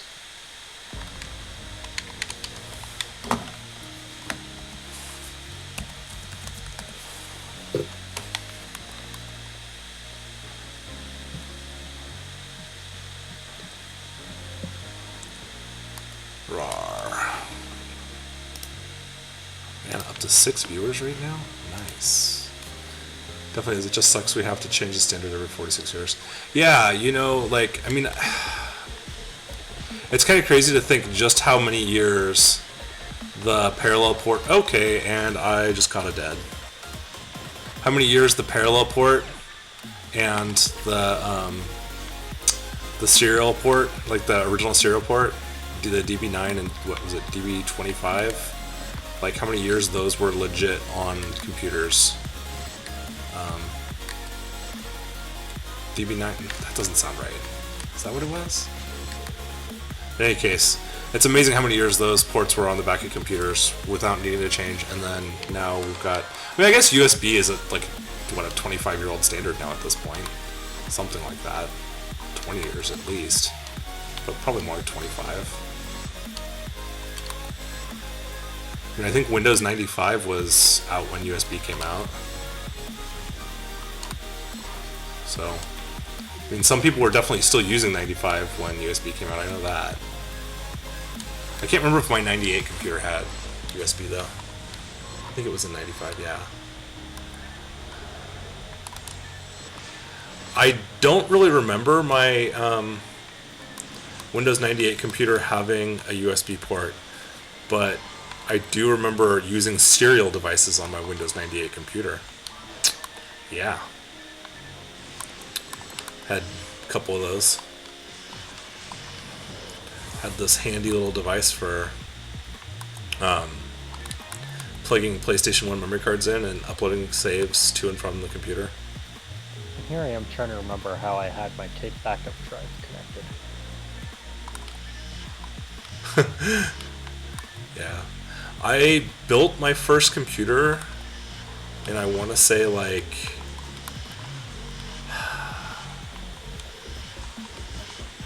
Probably 99, maybe 2000.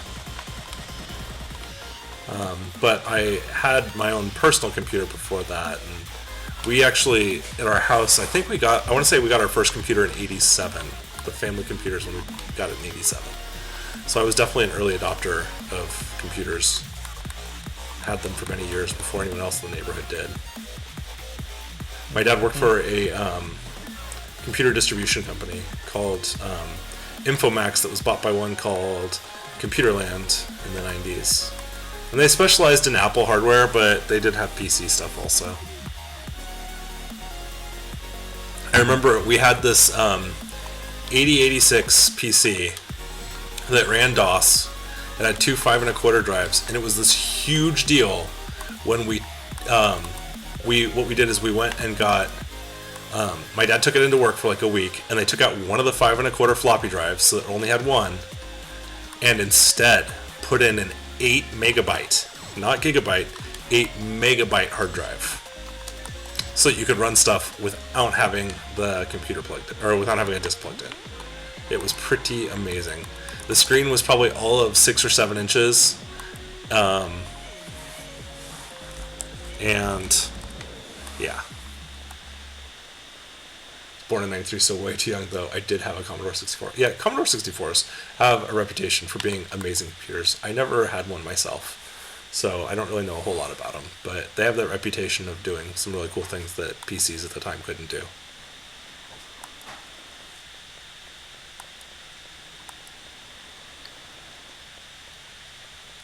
The music got quiet. Yoo-hoo, pretzel. Are we just pretending? Just pretending now that music was playing? Okay. Better than modern computers in many ways? Yeah, I could see that. I know that they had didn't they have like multitasking built in and stuff like that? I know that they had some hardware stuff that is still not used in PCs that was specialized. Crazy. That makes. I remember what that cable was.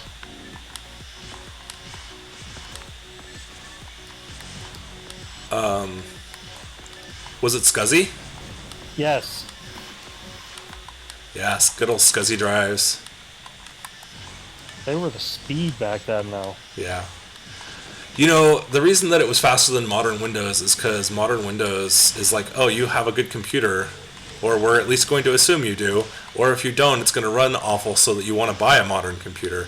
It's not coded to like be efficient with resources at all. And the same thing can happen in Linux for sure. So like I use a fairly lightweight desktop manager or window manager or whatever. on top of X Windows because I like things that are snappy and quick. I don't use the lightest weight one.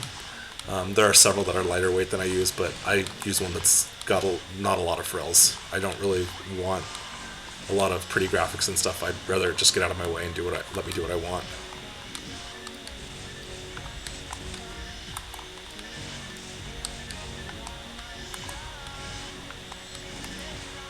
Yeah, I mean, it kind of depends on what you're doing. Like, if you're running GNOME 3 or Cinnamon or KDE or a couple of others, like I think Elementary is probably pretty piggy based on just the way it looks, you're probably going to find that it runs a little slow.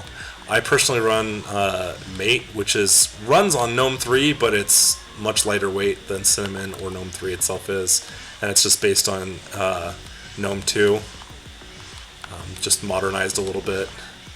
But in the past, like my favorite one is XFCE, which is extremely lightweight, but it has a few flaws that make it not super fun to use all the time. But like if I'm setting up something that I don't really plan on using the UI a whole lot, but I want to have one around if I need it, I'm going to install XFCE just because it's super, super lightweight, 100% customizable.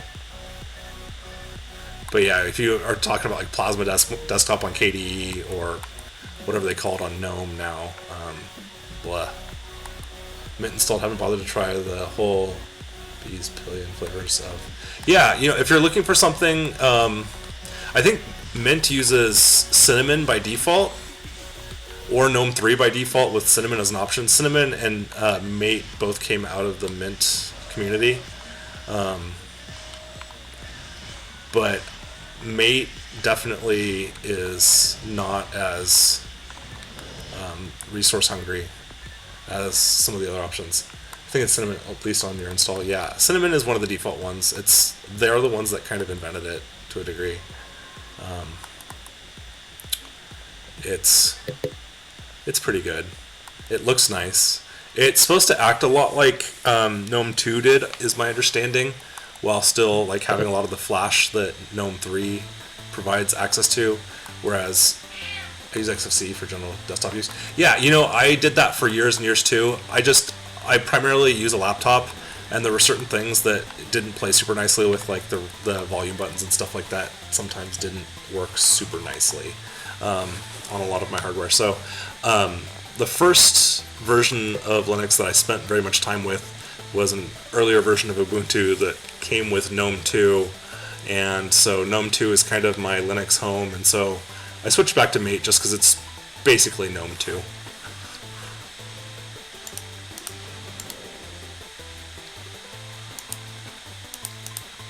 But I used XFCE as my primary desktop for many years after GNOME 2 kind of started to go away and before Mate got as matured as it is right now.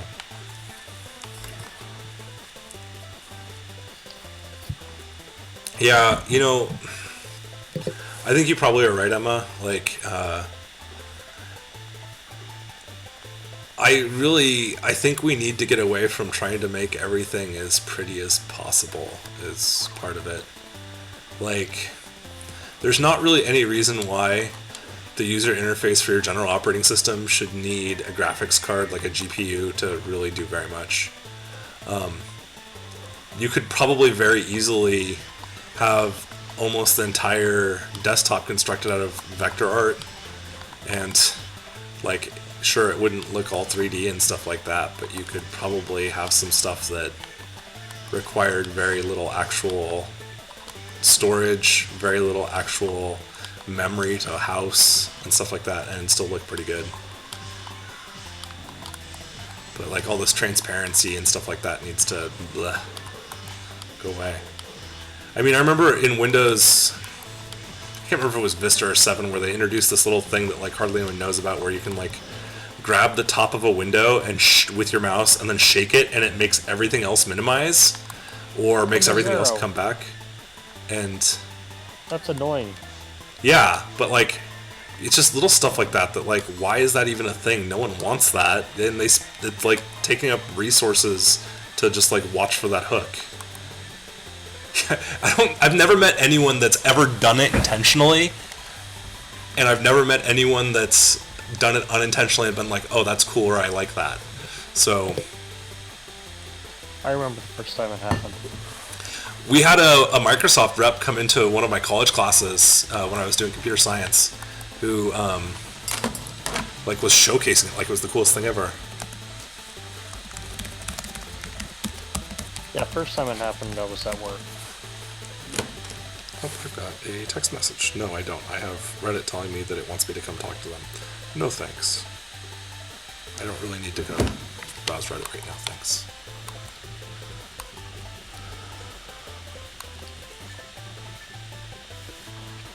In any case, by the time that Vista rep had come in, I'd already been hearing, or the Microsoft rep came in, I'd already been hearing like horror stories about Vista and had already made the jump over to Ubuntu as my primary operating system.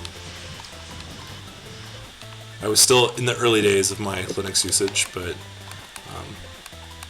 I haven't ever really looked back.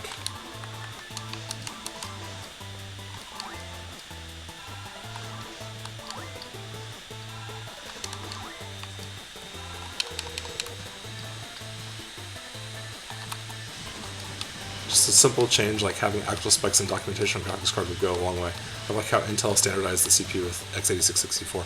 Yeah, no, for sure. Having a standardized set of instructions would go a huge way towards making it so that like actual decent drivers could come out that were open source and usable by more things. But like I think NVIDIA and AMD both are like, there's no way we want to even kind of consider doing that because, you know, they want to control everything. I mean, I think their documentation of the APIs and stuff like that for the graphics cards and everything are way better than they used to be, since there's now open source drivers that aren't awful, but the binary blob drivers are still better, and even the open source drivers require reliance on a closed source binary blob on the open source driver of some kind, like a core thing that they claim that they can't open up because of, you know, patents and stuff like that.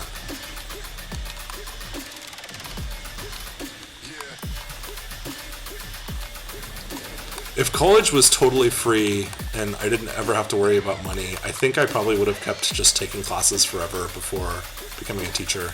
Because like there were so many computer science classes that I wish I could have jumped into and checked out. Like they had a class on like CPU design and compiler design and stuff like that I think would have been super fascinating, but I just never had a time to check out.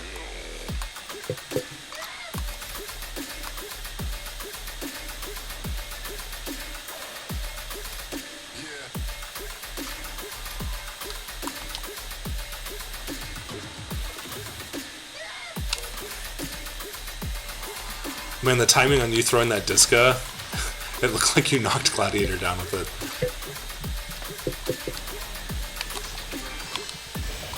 Ooh, Bravase?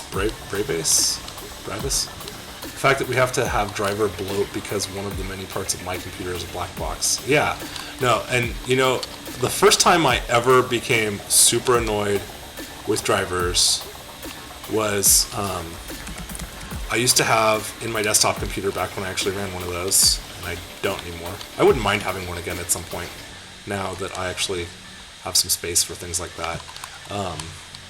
But I used to have a Sound Blaster Audigy 2 Platinum, which was an internal sound card that had a front 5 1/4 plate as well. And I loved that sound card. It did all kinds of really cool things. But the drivers got worse and worse and worse and would slow down the computer more and more as with every release. And it got to the point where I finally just like hucked that thing in the dumpster and bought something that was not nearly as powerful, but it still output good sound and met most of my it met all of my needs still. It just didn't have all the extra stuff. It was significantly less money, and the sound and the drivers were nice. They, you know, didn't really ever seem to update them and didn't need to because they weren't trying to do whatever it is that Creative Labs was trying to do with it. And that made me really aware of how bad drivers could actually be for a system. That was a long time ago. That's back when I had a good speaker set up for my computer. Yeah, I mean, I didn't need to be. I remember that. I used to have a 5.1 speaker system for my computer. Like, I would never do that now. So did I, but it was way overpowered. Mine was too. That was my sole Christmas present from my parents once. For me, was like, they bought me this 5.1 speaker system, and like, I wish I still had it because I'm sure I could find some use for it. I wore mine out. It was a 510 watt system though. Yeah. It was way bigger than it needed to be. Yeah. Now I won't even run a surround system on my like big screen. I just use a soundbar because it sounds fine. And it may not wake up the kid. Yeah. I mean, I have a subwoofer attached. I have a 10-inch sub I think on it, which isn't very big, but it's big enough for the soundbar that I have. It's funny how waking up the kid got to be a thing. Yeah. For sure. We went from don't care if I wake anyone up to I better not wake someone up.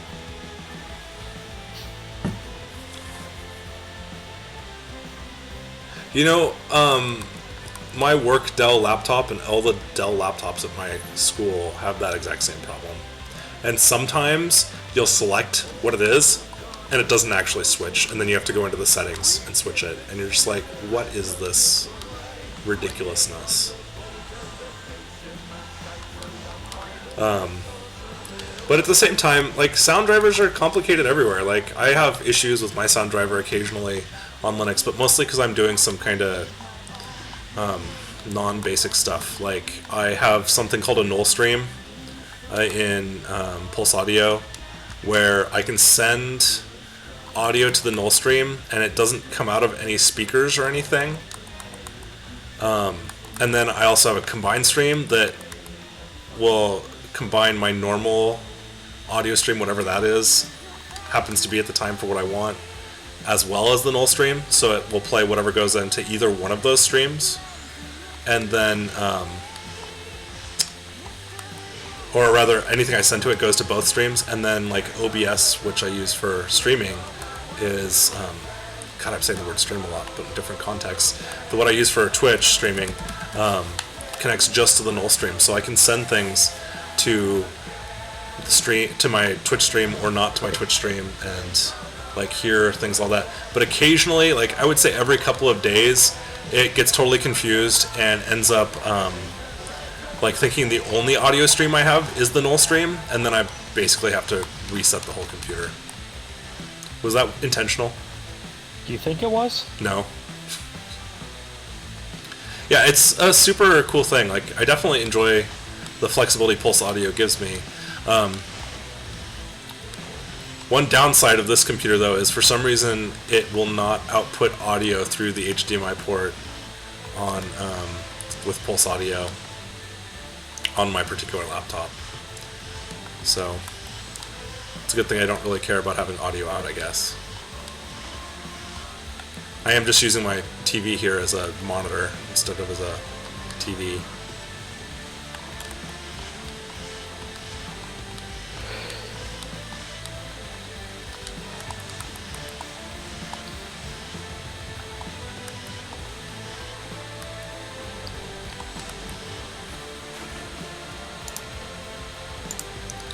Man, all this tech chat driving people away. I'm down to 5 now. It's okay. I like talking about this stuff. Oh. I actually don't have an HDMI monitor, so I have no choice in the matter. Yeah, you know, I'm using a 11, 12-year-old, something like that, Vizio 37-inch TV as my extra monitor right now. It is nice in that it actually has VGA in, but it's only 720p. But I'm using it for HDMI out because my laptop only has HDMI out.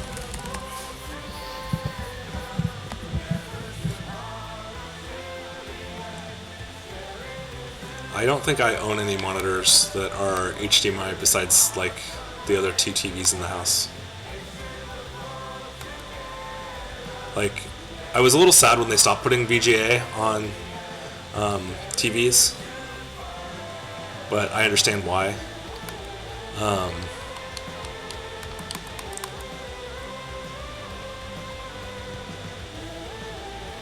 VGA and DVA. Yeah, I mean, there's nothing wrong with the VGA spec at all. In a lot of ways, I like it better than HDMI. HDMI either works or doesn't work.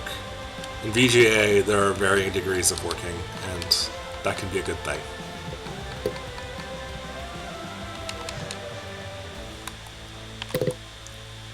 And my monitor on my laptop is 1080p. So it's a higher resolution on a smaller screen than my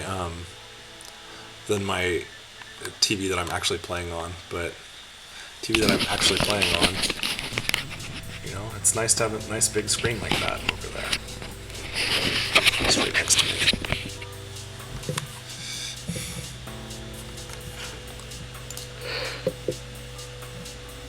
HDMI is super weird, especially with like the HDCP stuff. Like, it'd be nice if companies would stop like making their products work worse just to prevent the like pirates that are going to just go spend $20 to make their to circumvent the thing anyway. Like, I don't really care about plugging a Fire Stick into an HDMI capture card to like steal things off Netflix. That's not a thing I'm ever going to do. What I am going to be irritated with is the fact that there are going to be times that I'm going to have devices that I want to plug into a capture card that just aren't going to work because of HDCP.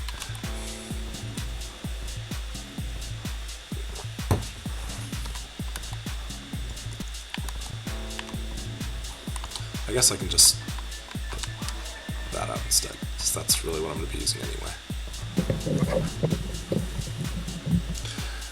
Like, there are things I like about HDMI and things I don't, though. For instance, my soundbar on my big screen gets plugged into an HDMI port. The TV's actual remote controls the volume of the soundbar, and it doesn't even take up an HDMI port because the soundbar has an HDMI port, but it'll pass through. So it's a thing that, wow, that was fast. He like didn't even stick around very long.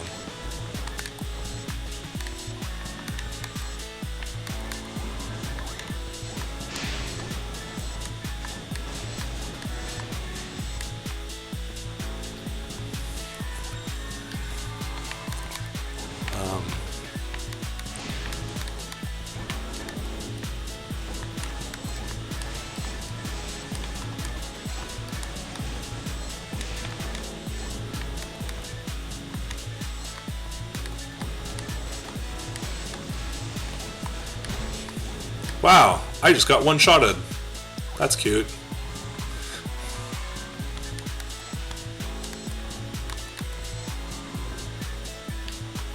Can these things cast Megid? I don't even know what happened.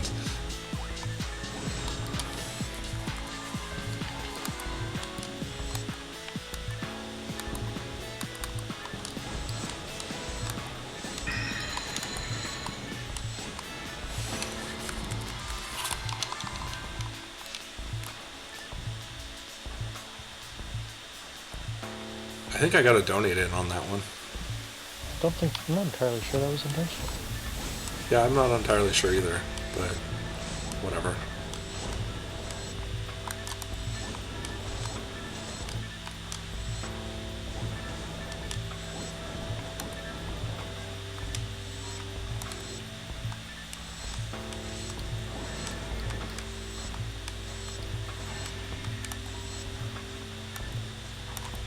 Hey, you hit level 100.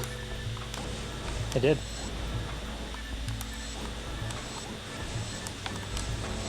Yay.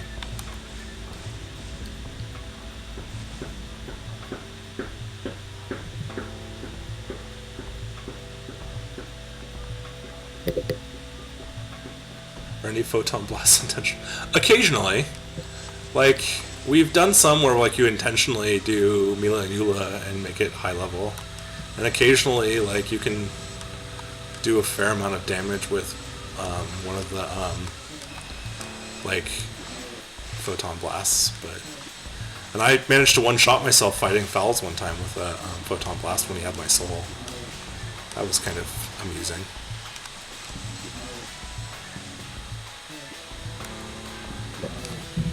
I thought it was fun. I mean, it was pretty amusing, don't get me wrong. Like, I was annoyed with myself for doing it, but I also thought it was hilarious.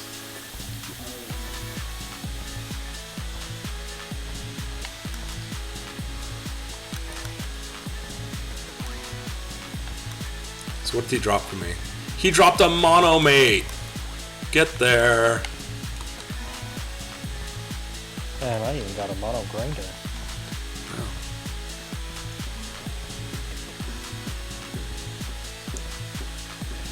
Woo, monomate. I know, right? So much value.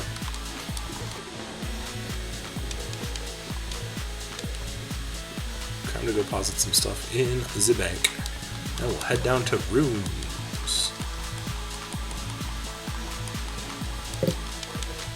It's like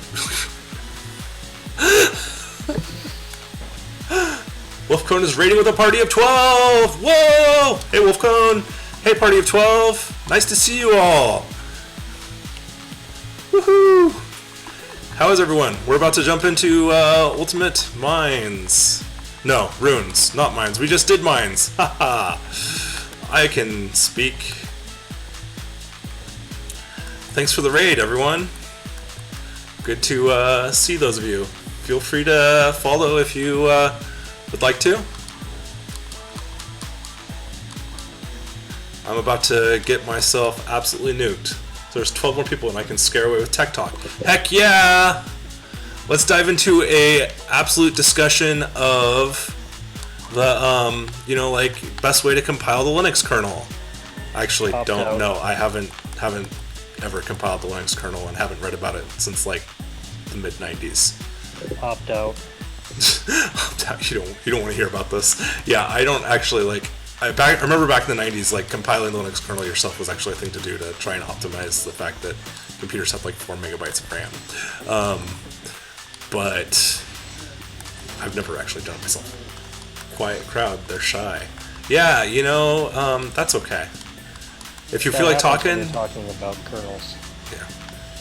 The only kernel I want to hear about is Sanders. Just kidding. I don't actually even like KFC.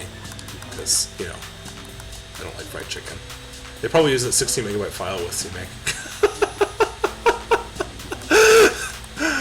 Yeah. I run PSOBV and Linux. Yeah, me too. I'm currently running on Ubuntu 19.10 Mate version. On a HP laptop. Which way am I going? I'm gonna go whichever way Gladiator is going. Well, Gladiator's not here yet, so this way seems good. We'll go this way for now. Which is the exact not direction we went. Okay, then I'm gonna go the way Gladiator's going, because... Oh, there's a Hell Laser. 25 hit. Somewhere.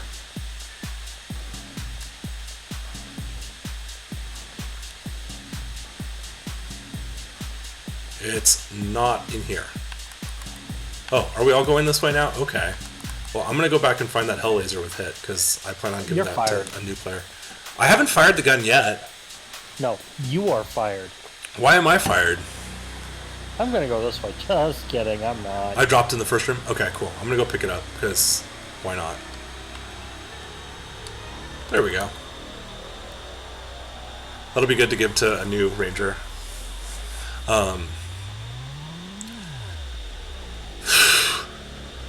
It's 9 o'clock. We should be done with this by 11. I think we can actually have a complete ultimate playthrough. Should be done by midnight. You just lay there dead on the floor. I'm gonna drink some water. That sounds about how you like to play. I mean, you needed a break and I needed a break. I took my break drinking water, you took your break laying on the floor.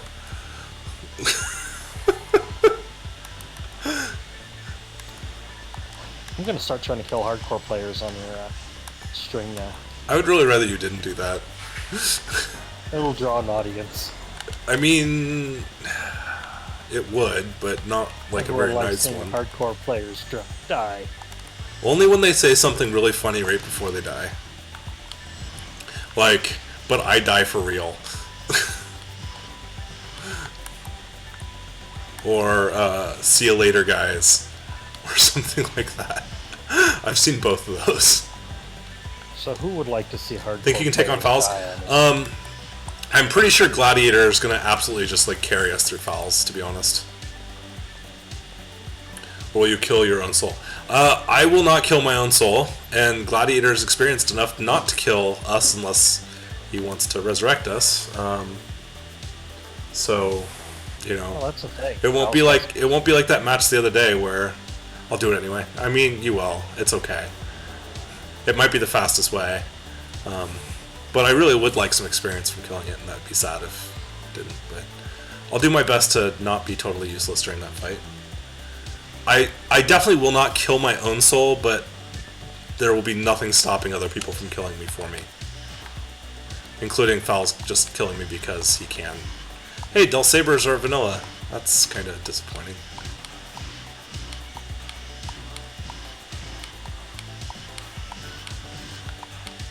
As our claws. Is this even ultimate? I don't know, there's no parking sharks. They definitely bite hard. Yeah.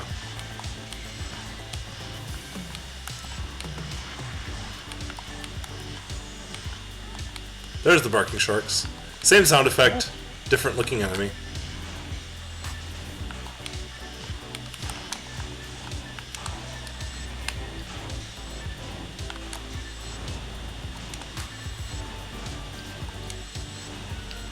And unfortunately, they do not knock. They don't knock back? Yeah, I noticed. No, they don't knock me down. Oh yeah, well not when you have, okay, there's just trash down here. They don't knock you down when you have, the band on, at least. But yeah, I think the plan is to actually kill Fouls tonight for the first time for me on Ultima. Indie Belra. So does that mean he's like low budget? Yeah. Why does he have a chain? Like, what is going on here? Nice level up there. Can I get a buff, please? I mean, your buffs are better than mine, but I can tell someone. I kind of want to look into the source code of this game. They packed a lot of stuff into it for the time it was made, at least. Yeah, I've heard it's kind of, I mean, there's all kinds of weird glitches in this game that are probably a result of really bad coding, is my guess. Like, I bet you there's all kinds of, like, problems with pointers everywhere.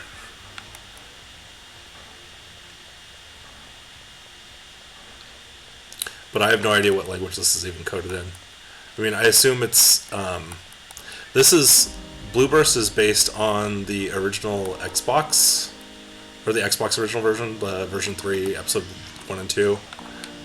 So it's whatever you could use to code things for the... Wow, you can get Justies even here. It's whatever the Xbox could be, original Xbox could be coded into. Though the game was originally obviously Dreamcast, and so I don't know if there's some overlap there, like if they could both be in C or C++ or something.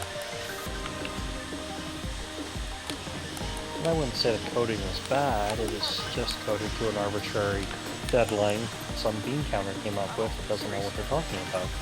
I mean, that seems likely. So you start getting these deadlines that are unmeetable and they just throw crap together because it was fast. Yeah. Not because it was right. Quick, right, and cheap. Pick one.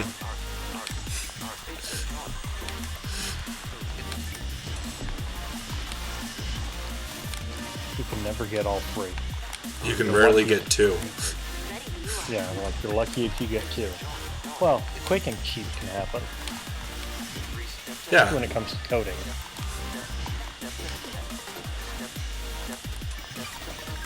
So it's not a Java or C++ nightmare. I mean, yeah, it's... I mean, the game doesn't slow down as you play, so I don't think it's like full of memory leaks or anything, but it definitely has some situations where I feel like it has unhandled exceptions in the game for sure. I've encountered at least one of them that's reproducible. Which is silly, because you can Yeah. put a general exception catcher in relatively easily. Yeah.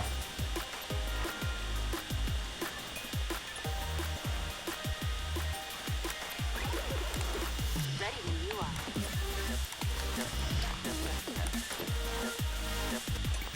I've also seen the game just absolutely lock up a few times, doing stupid things. Oh, I'm at a little time room. when you photon blasted. Yeah, that's the just the general lockup I'm talking about. Like you can definitely that happens.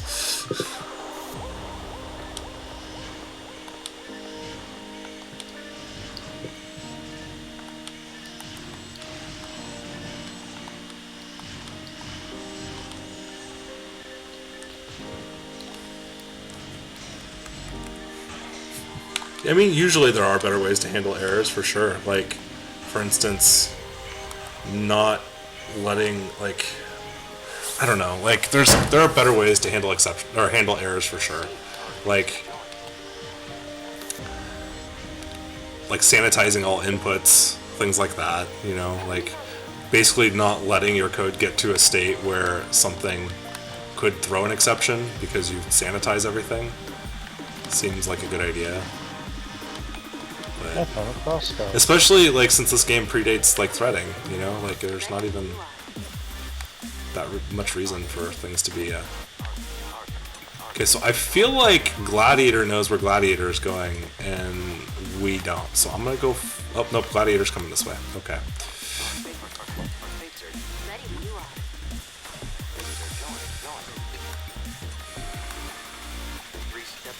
I remember in my Algorithms 2 class, I think it was, we briefly learned about how to, like, ooh, nice, an ad slot. We briefly learned about how to have C++ like throw exceptions and like handle them. But I just remember thinking, okay, well that's interesting, but I'd much rather just not even have to deal with exceptions and handle them other ways. Your general exception catcher is just so you can find any bugs. Well, it's better to do that with a debugger, I would imagine, but Well, you're dead. yeah, that was almost a complete one-shot. I'm having trouble here because this guy is slapping me faster than I can heal.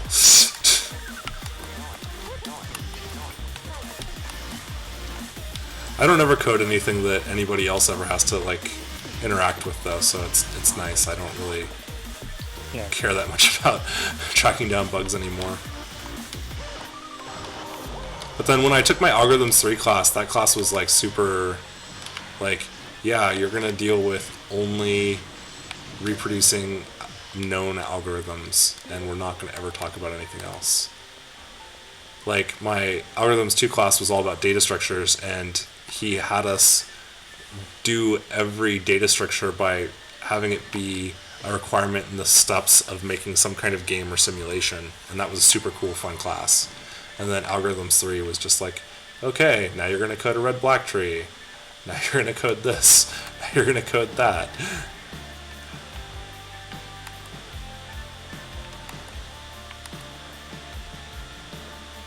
Yeah, I've never, like, I think I played with threading one time in one program ever. Just from a curiosity standpoint. Nothing I've ever actually coded really needs it. Or anything that needed more power thrown at it, it wasn't like more threads would have helped. Because it wasn't something that was splittable very nicely.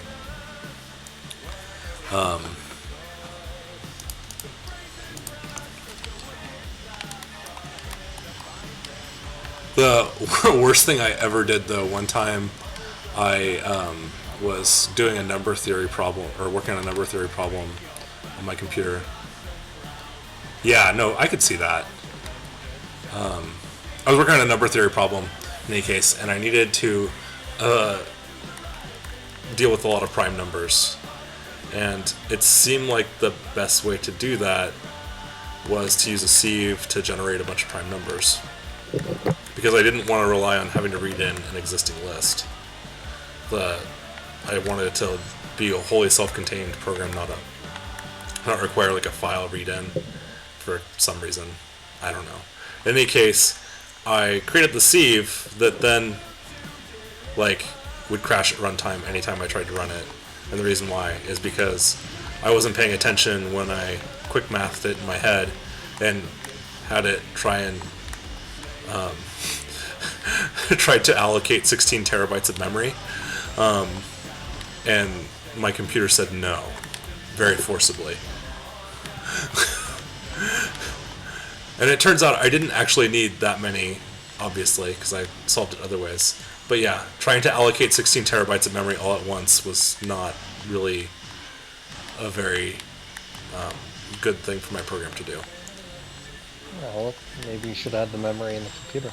16 terabytes of memory is a lot. Yes, it is. Like, I've got a pretty decent amount in my laptop now, and it's the most I've ever had in a computer. It's 16 gigs. That's what I have in mind. Yeah.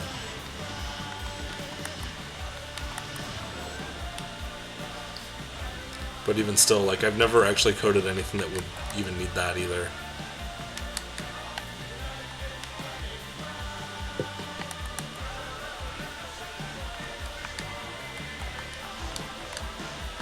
Guess I'll go get the Switch.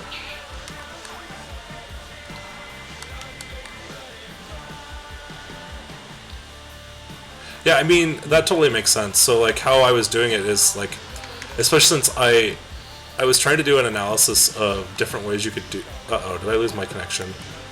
I'm pretty sure I'm not connected anymore. Oh, now I'm connected again. I'm pretty sure that was because of me. What happened? I photon blast. Oh, 'Cause I was stuck. I wasn't in the room. Yeah. Yeah. Yeah, oh, that's gonna be frozen. Froze. Yep. Oh, that was grandson. That wasn't even freeze. I was like, I'm gonna get out of the room. So, like, it was basically trying to find a largest prime number that was smaller than some other number. Or it was trying to find the largest prime factor of some non-prime number. And it was a very sizable number, obviously. And so, like, I was trying to demonstrate all the different ways that you could have a computer find it and how long it would take them. And obviously the fastest way is to read in a list of primes and then, like, work off that list. But the next fastest way is to generate a list of primes yourself and then work off the list you generate. And so that's what I did, because that takes all of like 10 seconds to solve this problem. But the slowest way was, and then like you look at all the brute force ways, and some of them take like 8 hours, whereas generating a sieve and running it against that list is like significantly less than a minute. So I do a lot of that kind of stuff for fun. Those are really the only kinds of things I program anymore.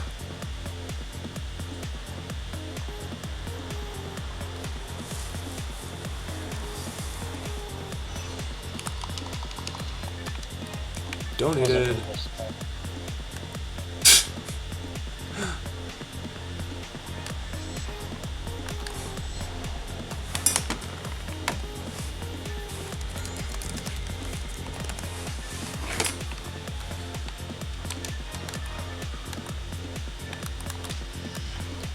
I agree. Beef is good once in a while, but pork is better.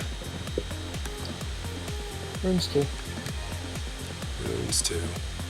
We got the runes here.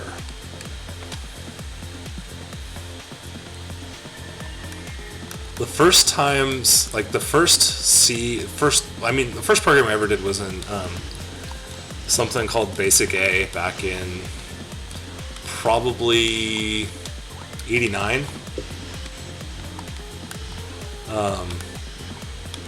Well, even brute forcing it, there's like different ways of brute forcing it that are more or less efficient. Like for instance, Sound like it.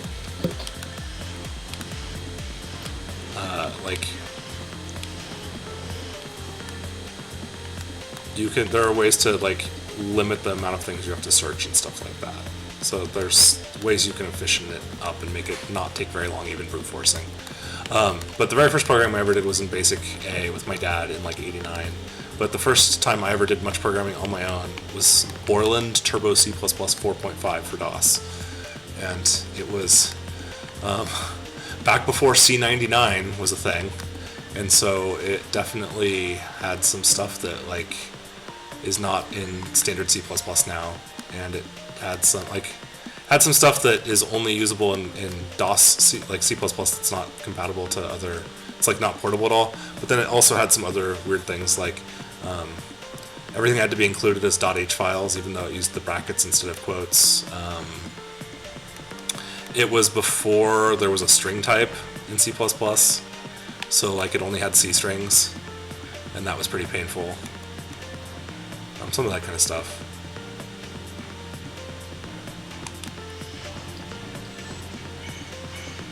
I never did a whole lot with it though, because Borland Turbo C++ was not, like the book that came with it wasn't very good for learning C.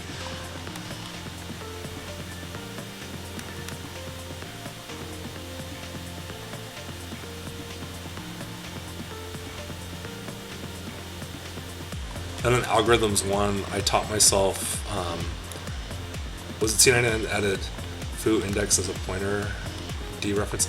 Honestly, I don't think I even got far enough into C before then, or C++ before then, to like mess with pointers. Because I was, in middle school, and it was before the internet was what it is now, so I definitely didn't have the resources to do much with it.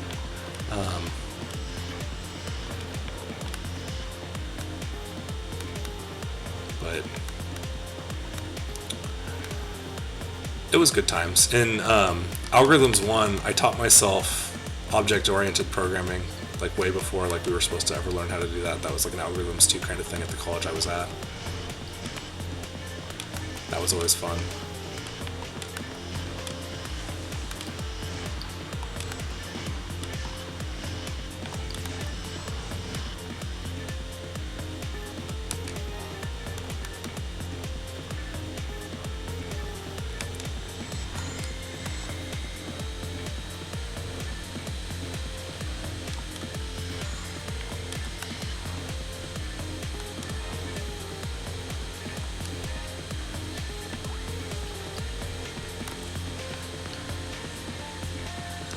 Thank you much.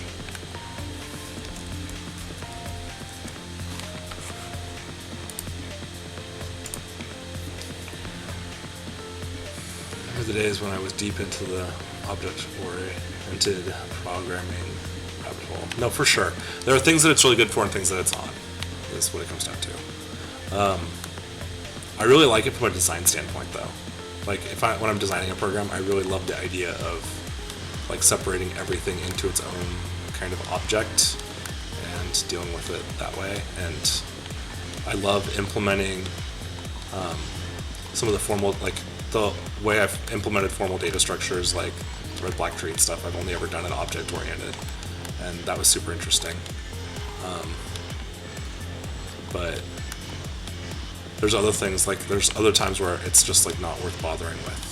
So like most of the stuff I do now, it makes zero sense to even kind of consider doing object-oriented, because it's so easy to do procedural and it requires no like actual design work.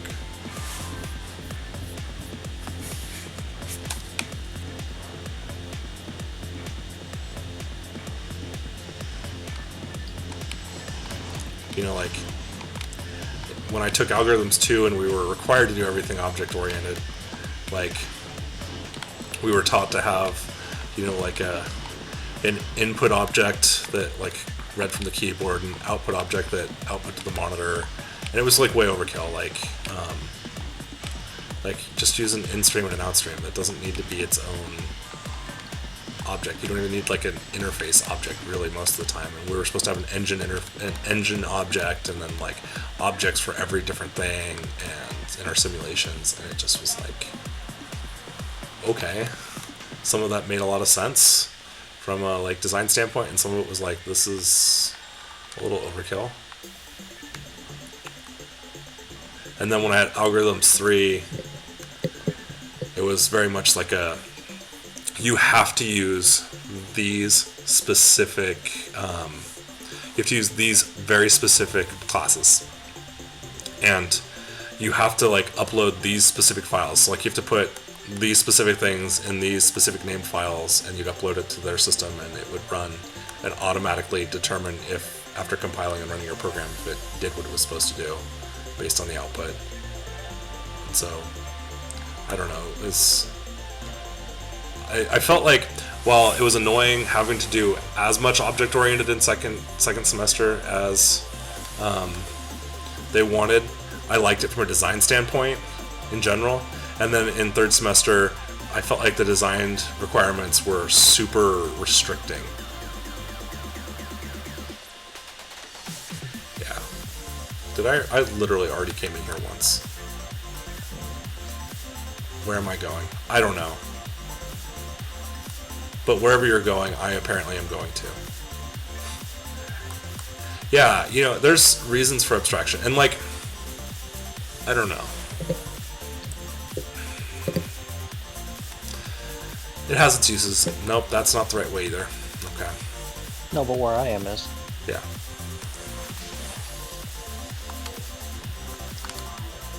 It's probably time for me to go to town and drop some stuff off and go into the kitchen and get some water. No. No? No. But I'm thirsty. Personal problem. Get this done. I mean, we are. We're like halfway down with Runes 2 practically. I know, it's a work night, right? Yep. Alright, I'll be fast.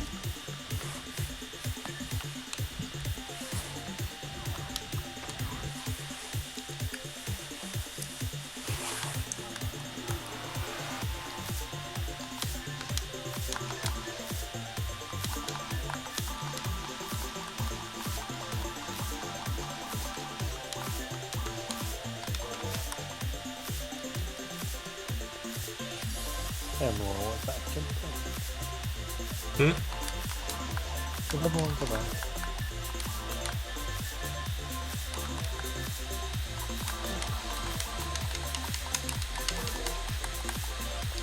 Ross gives the slap on the wrist for using operator overloading. I mean, there are times where it makes sense.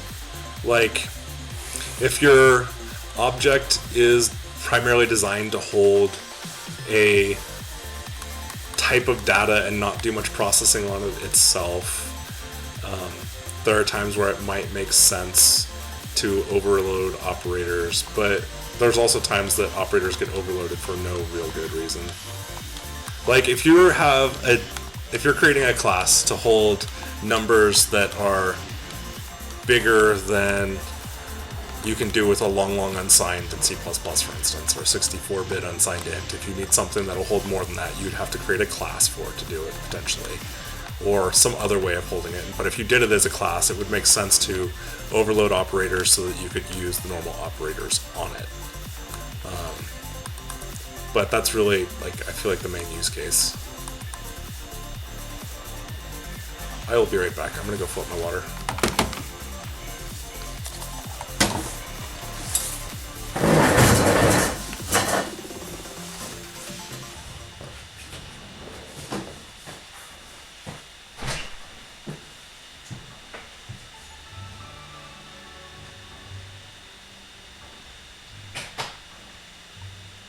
Ow.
Oh my gosh, what is this music that is playing on my stream?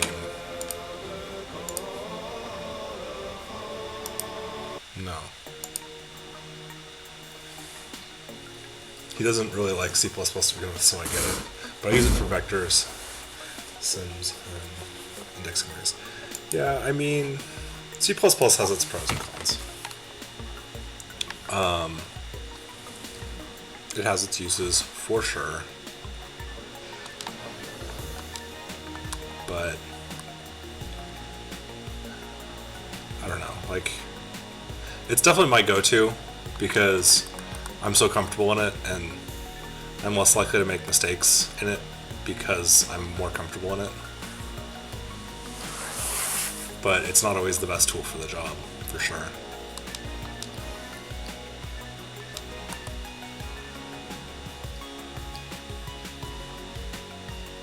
You guys are that way-ish because I saw some light clips. Oh, we had to backtrack a ways, huh?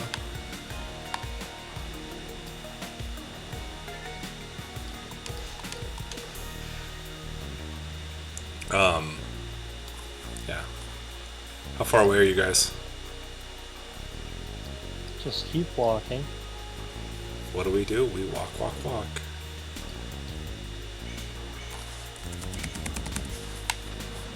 One thing I really like with C++ is procedure overloading. I mean, yeah. There's certain things I like. Templating is kind of useful in C++ too. I feel like I kind of like to be able to do that. I feel like it gives me a lot of flexibility when I'm writing something for reuse. But again, I don't write stuff very often.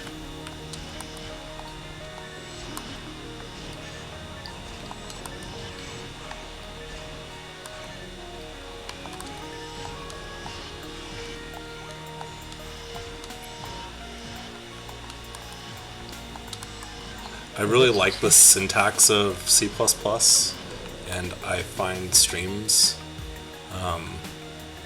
pretty intuitive. So I think those are the reasons I kind of like it.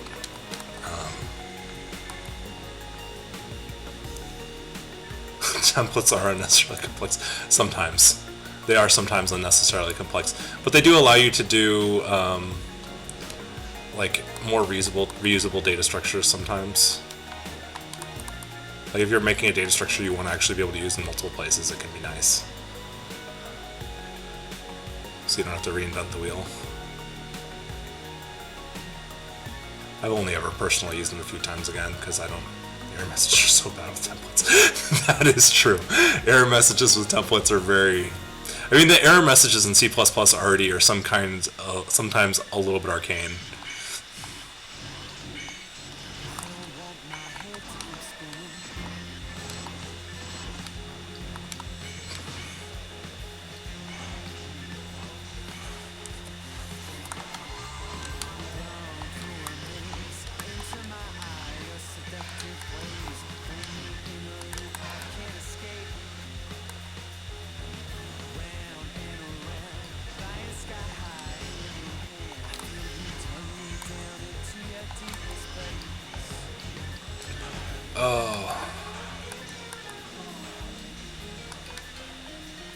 Yeah, there are definitely some things that are very painful to code in C++ for no real good honest reason beyond the fact that they're just not like it's not really designed to do things.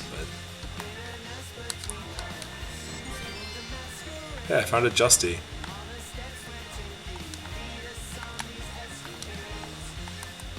It's not JavaScript, no error messages. I mean, that's true. JavaScript is its own kind of special. I feel like I'd rather use PHP than JavaScript, given the choice. But I'd really rather use neither one if possible. I just don't really... I don't know, I just don't really have much need for coding things on the web.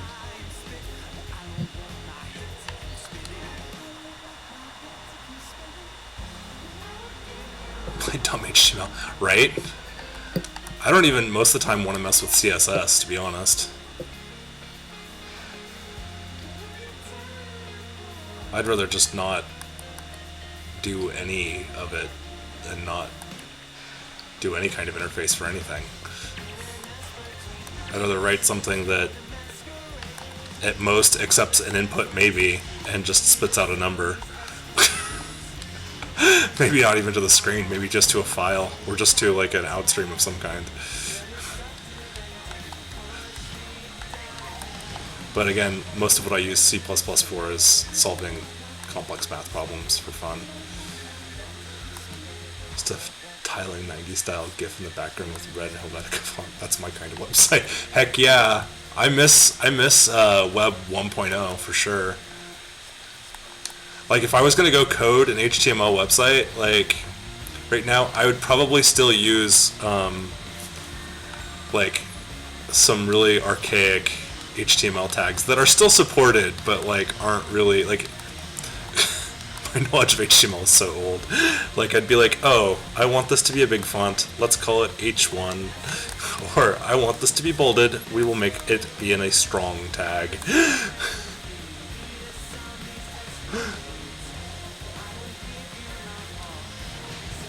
Oh, that guy one-shotted me.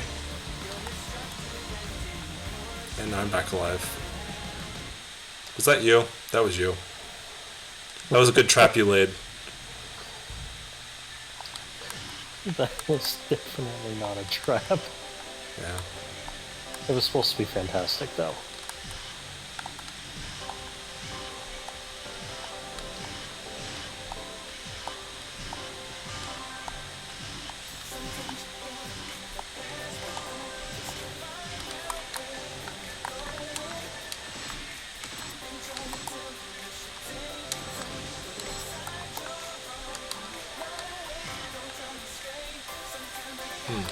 Temperature's starting to drop out here. I wonder if it's going to be colder tomorrow. Yeah, I definitely don't love a lot of stuff on the web.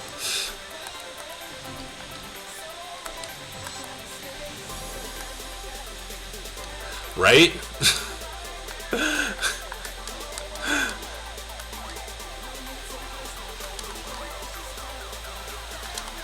But most of the time, my biggest problem with the internet these days is everyone wants it to be full of videos about how to do things, and most of the time I would rather just hit Control F on my keyboard and do a quick search and find the sentence that I need for the instructions and then be done with that website and not watch some video about how, like, you know, like, here's my intro and here's all these other things, and I don't know. It's just not really my thing.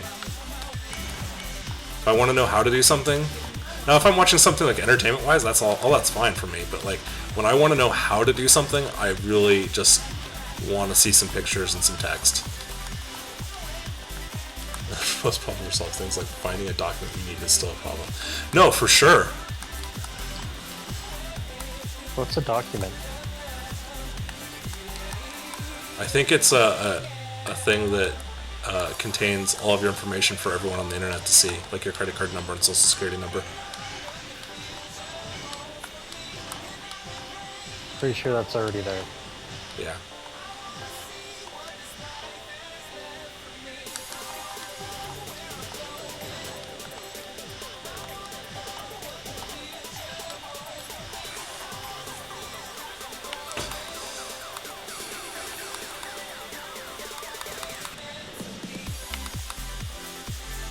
We have gone the wrong way.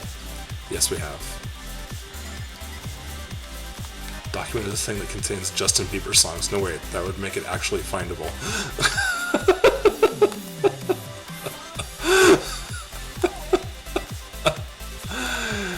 Yes.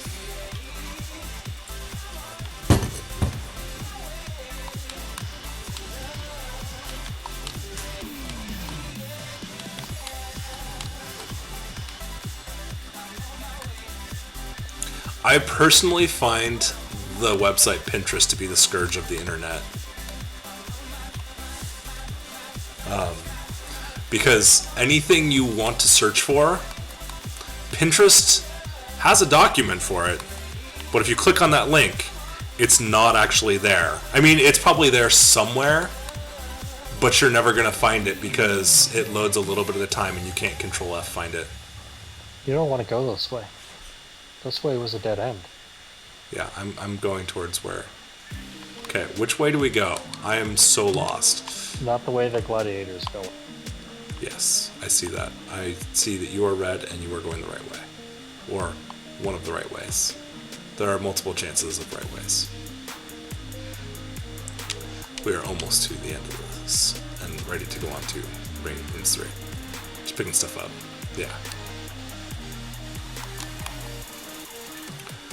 That's an idle room. Yeah, I don't need anything in there.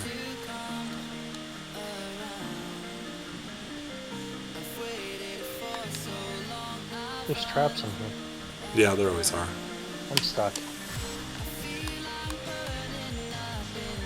Trap.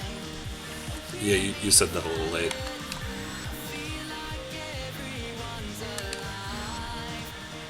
There's a trap by the door. Stay inside. I'm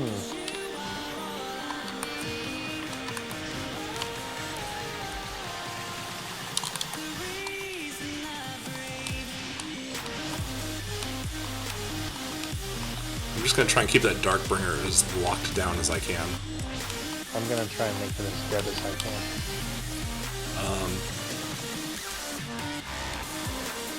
I just got a drop. It was a photon drop out of that guy. I heard the rare drop and thought, Bringer Arm? No, photon drop. I think you would have rather had the bringer up. I kind of would have. I mean, I don't know if it's actually worth using, but I'm sure it looks cool. Since Google removed opening the full-sized image without visiting the website, I've never despised a site that much as Pinterest. I wish there was a way to automatically append to every one of my Google searches the minus Pinterest, so that it didn't come up as a potential result. Because I almost invariably end up clicking on a link that goes to Pinterest and then going ugh, and redoing the search with minus Pinterest.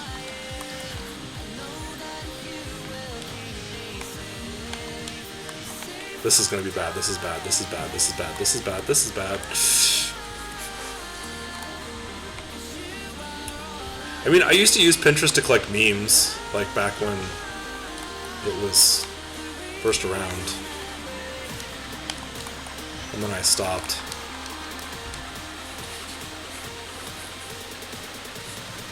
You can say you want results from only one site, but I'm not sure if you can do the opposite.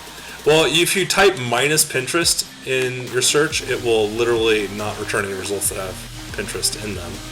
So there's that.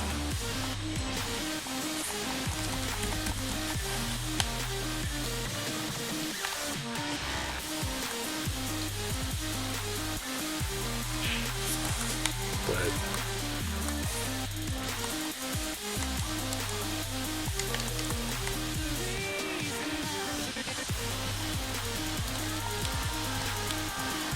yeah.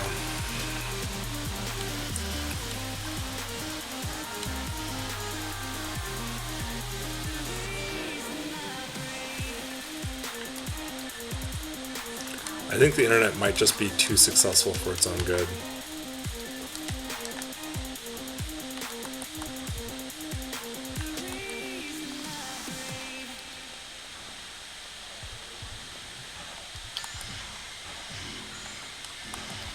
Yeah.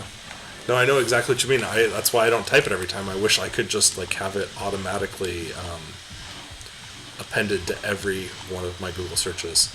That'd be actually like kind of an interesting website to make, just like a website that literally was just Google, but it automatically appended that to your search. I don't suppose that would be hard to do. I mean, I feel like it'd probably get too much traffic and be too expensive to run. Because No, almost they can everyone just put an ad on it. almost everyone I know is like, ugh, can we not have Pinterest pop up? Then you just put an ad on it and make money. I guess. Then Google would probably come after me. Like, hey, stop that. Well, really, it's really easy. Just, Wonder if DuckDuckGo would do that. I mean, I really should just use DuckDuckGo for more searches anyway. I like both love and hate the fact that Gmail provides my email address. It's convenient as far as the fact that I have an Android phone and that it's free, but it's inconvenient in that Google is Google. spying on everything that I do all the time.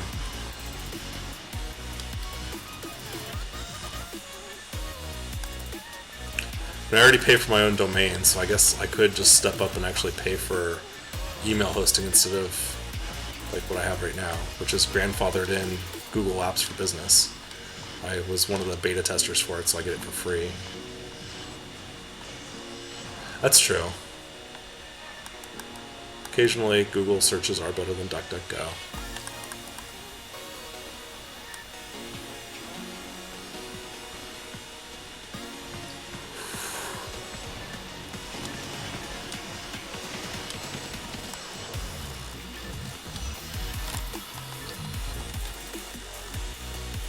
I wonder if that was intentional.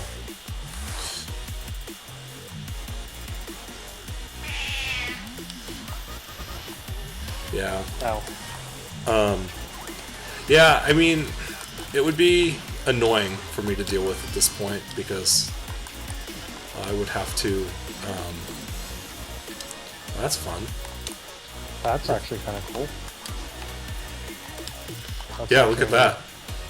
It's a a double really saber. cool thing for me. I can use it. Can you? Yeah, I can use it. It's a double saber. Well, and like, part of the reason it'd be inconvenient is like, it's also my Google account itself. It's also my, like, for my phone and stuff like that, so. No hit. Wah, wah, wah. On the Monkey King? Yeah. That's somehow upgradable.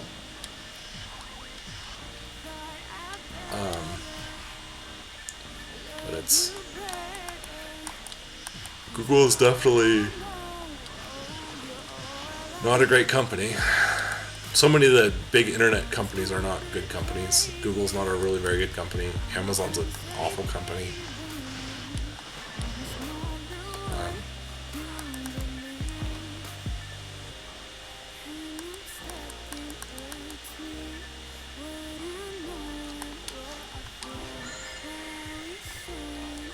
Oh man, nothing like marksman arm dropping in ultimate runes.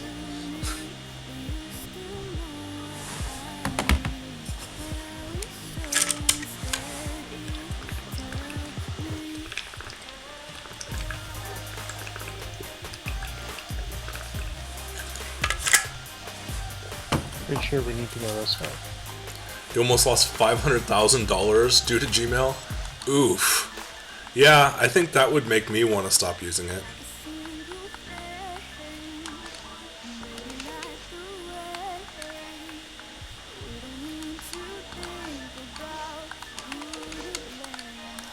That would definitely be a reason to stop using it.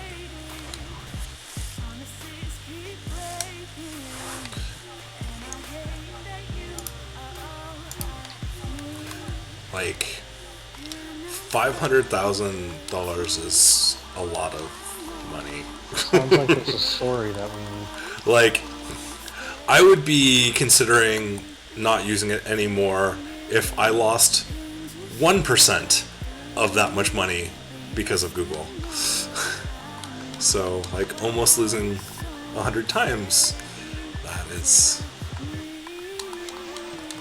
not something I care to think about.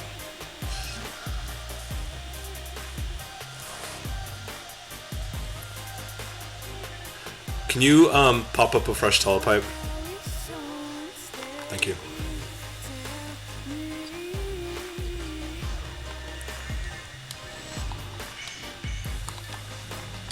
At least I trapped it. Excuse me. I had pizza for dinner. That save thanks to wire transaction. It's interesting considering the fact that like usually wire transactions are not like the safest, but yeah, I don't know the details of it. Usually the reason they're not safe is if like you're not 100% sure you can trust the person on the other end. But yeah, Google is not high on my list of companies that I like, but I don't particularly like Microsoft either, so because it wasn't safe. Gonna make this game a little more interesting. Are you gonna make them? Oh my God, you're gonna use. Okay. This is terrifying. Why did you do this? What good reason could you possibly... Oh my God. Oh, okay. There are so many arms flying. What the hell? I told you, we're gonna make it interesting.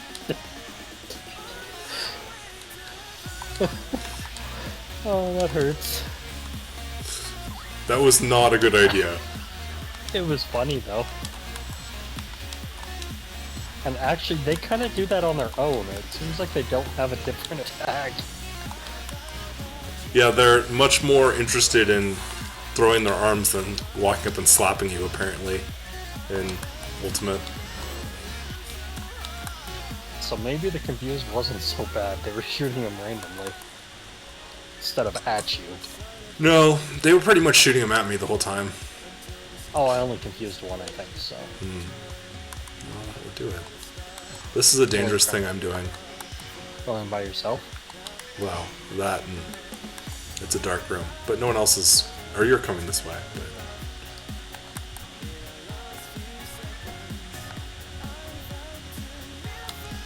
I'm trying to freeze some of these guys for you. Oh, I ran right into one. Yeah, I see that. In a trap. Yeah. Just get out of my way when I go and hit this button. Yay. Oh wow, there's a lot of guys over there with you. I'm aware. It's a party. They're gonna dance.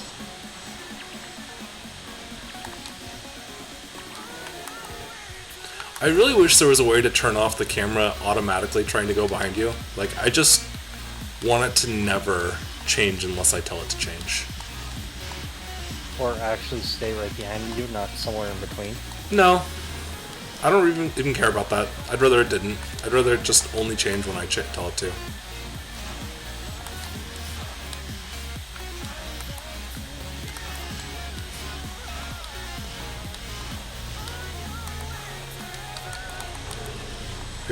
A fully manual camera, or like, I don't even care if it's fully manual or if I can just do this over and over. I just don't want it to like, I don't like it when I decide to start running sideways to dodge something and then the camera decides that it's going to start trying to get behind me, which causes my walking sideways to now have me walking in a circle with the camera never quite catching up. Yeah, I do that a lot too. It's gonna hurt. But sometimes I don't, like when I'm just trying to get around something real quick.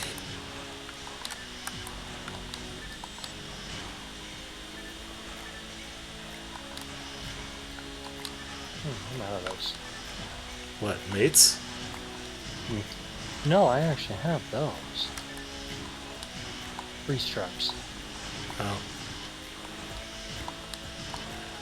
It's a good thing we're almost done in here, because I'm getting cold. Temperature is dropping outside. I'm very sleepy. Yeah.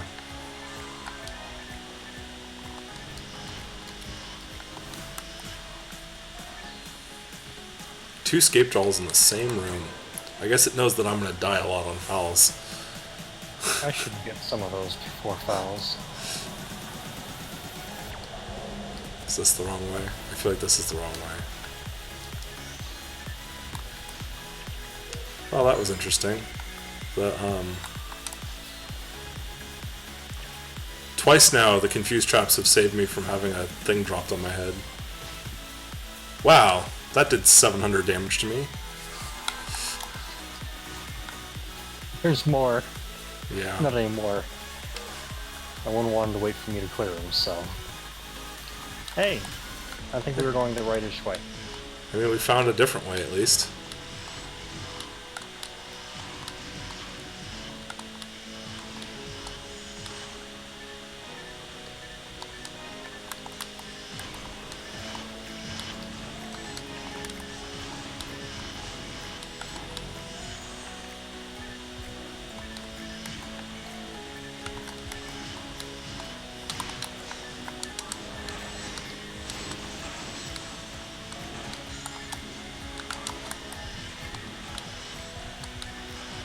This is gonna hurt.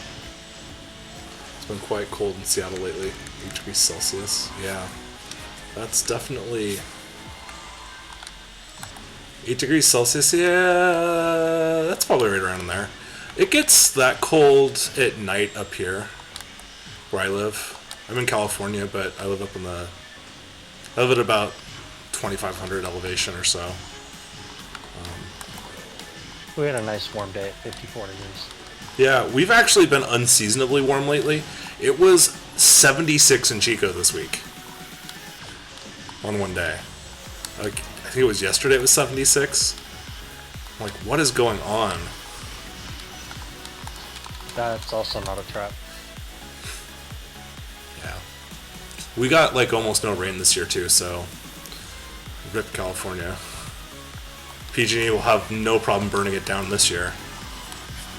They have no problem every year. What are you talking about? It'll be extra easy this year.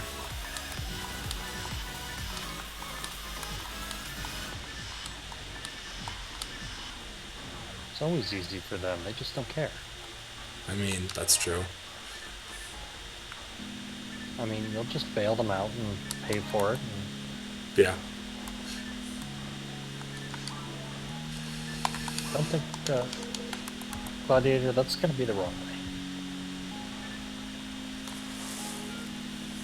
My hometown in Sweden had about 2 weeks of snow, according to my sister. That's cool. We got a little bit of snow in November. Actually, we got a little bit of snow in November, like 6 to 8 inches, 2 days before Thanksgiving when we were hosting Thanksgiving at my house for the first year. So we had like tons of people coming. That was a lot of shoveling of my driveway that I hadn't really planned on doing. But in 2 weeks of snow total in Sweden. Oh, that seems like just only a little bit, huh? Sweden, it's pretty far up there, so I would imagine you guys are probably used to a lot more snow than that. We usually get, where I live, we usually get 3 or 4 total days of snow, but we get a lot of rain, and we get snow higher up in the mountains, and that's most of our water for the year. But this year we didn't get a lot, so the farmers are going to be complaining.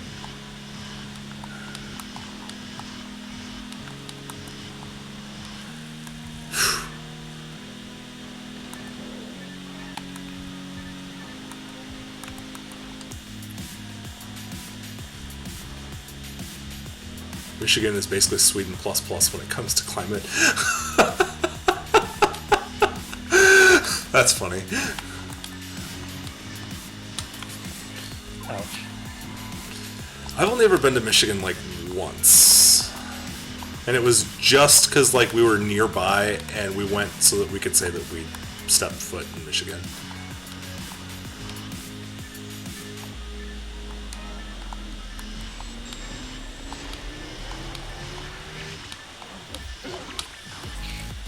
Things hit hard here. Yeah.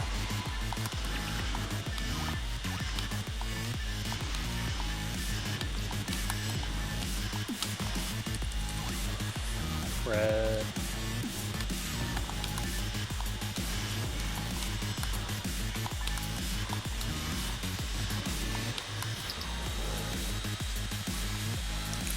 Or green. Doesn't matter. Never really been there myself. I've been driving through it a few times though. Yeah. Pick a Christmas card.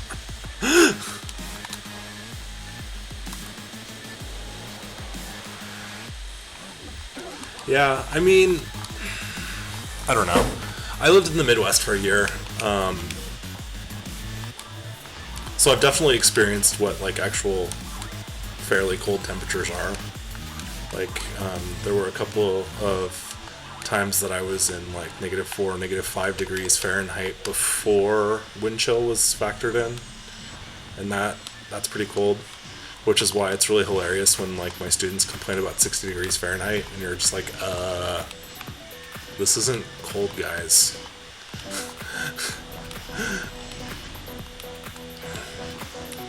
Well, there's a line in front of that number. It's not cold.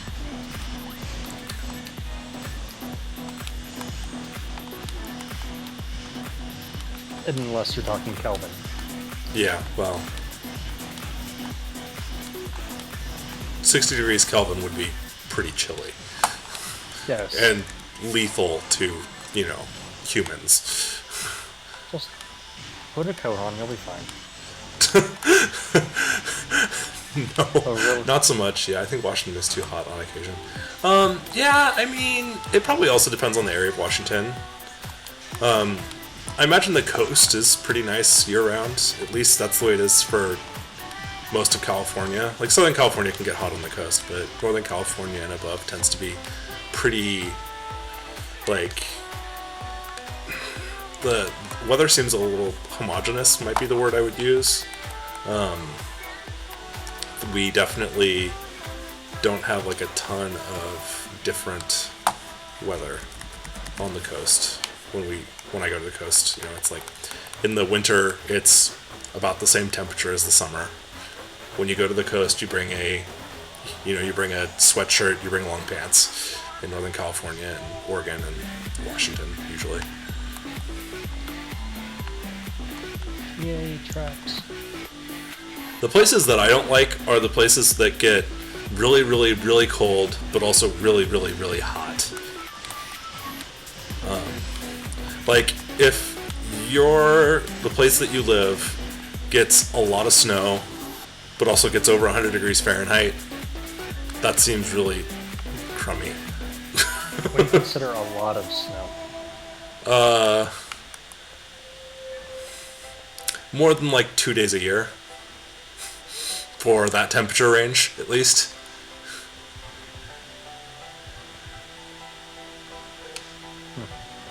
Like, it rarely gets 100 where I live. Like, it's super rare.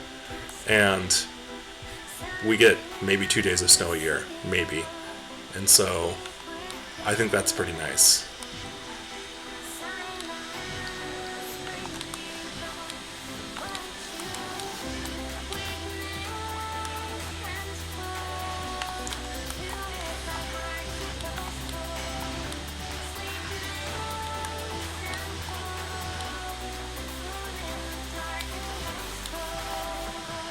That is a mess over there, where you are. I made So it we've been better. close 2 years ago when it was 95 degrees that summer. Jeez. Yeah, the hottest weather I'm dead. Hottest weather I've ever been in. The town of Redding, California. We once wired. Oh, it unequipped my gun. That's nice. It once got 118 degrees outside. Opt out. It was awful. It literally melted the dashboard of our car.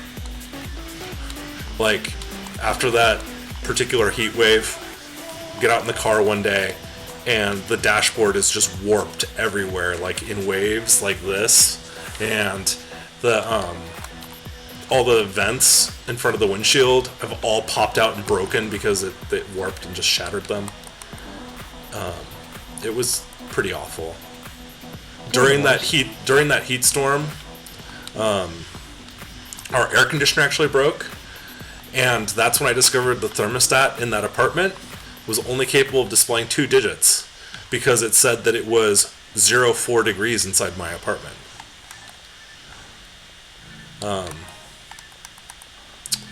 Which meant that it was obviously 104 degrees in my apartment. I think I remember when that was. I think I was living in then.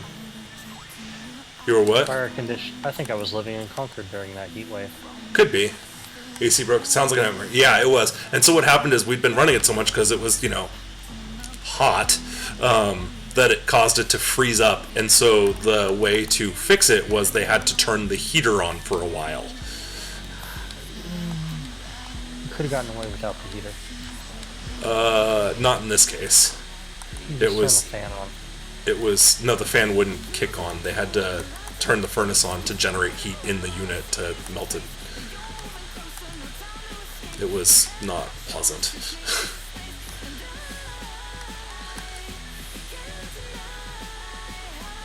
I'm gonna have to go get escape dolls.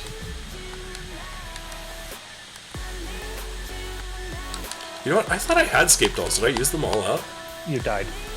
I have one on me still. Like, I just died a minute ago and someone had to use a atomizer on me. Come here first. Okay. PB. Okay. Donating.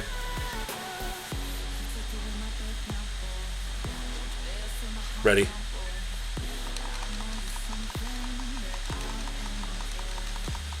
Yeah, wait. Donated. You know what?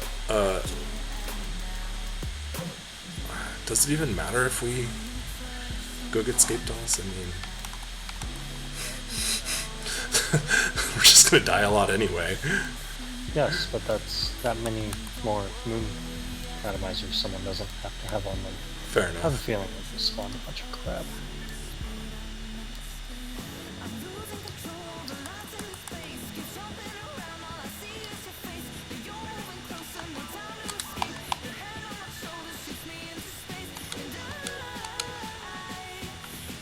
Yeah.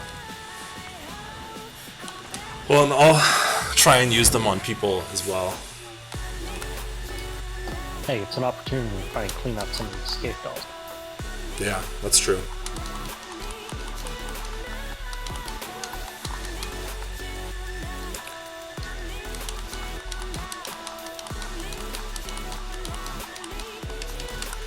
Alright, I'm bringing like 9 of them with me.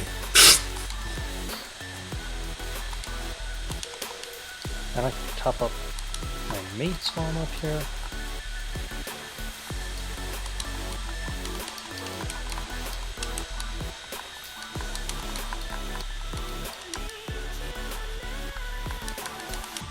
I feed my mag while I'm up here and then top off my mates.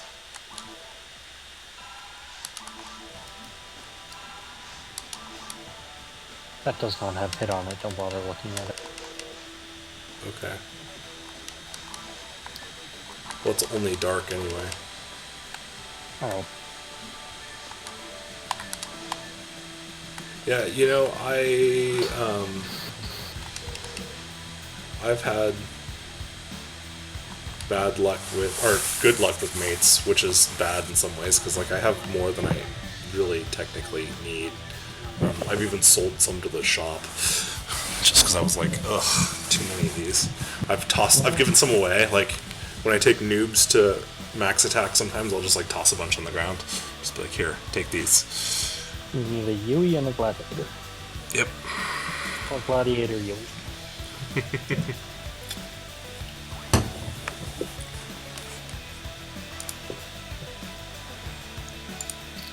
Here we go. Ultimate mode, fouls. Get ready to, Die. yeah, a lot.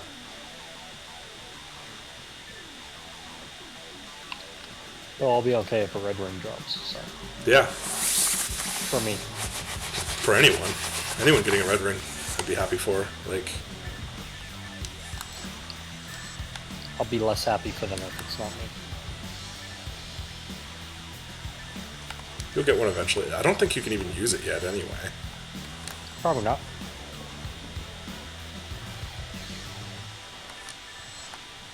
Though maybe you can. I don't know if Red Ring was actually in the initial game, because if it was, then it should be usable since the initial game had level cap of 100.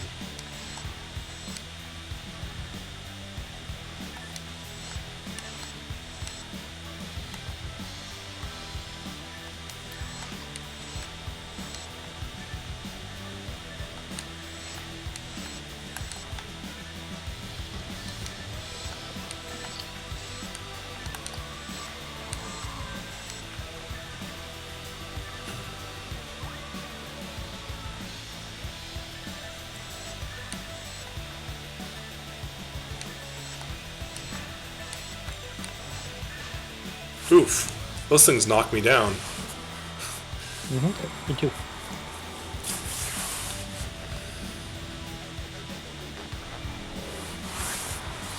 Alright, time to put the spread needle away. And get out, what, red mech gun, maybe? That seems best. I guess I could have brought charge mech guns. I've been thinking.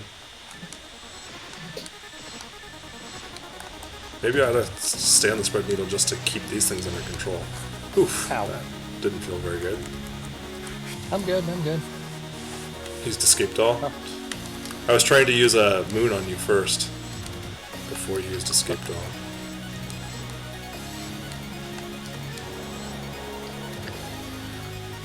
Died to my own stupidity. Apparently it was fatal. So I never knew that there were many items in the game until I got on the server. Yeah, there's a lot of stuff in the game that like He's people don't fast. necessarily know about. He is fast, and that's not going to feel good. Well, this is new. Yeah.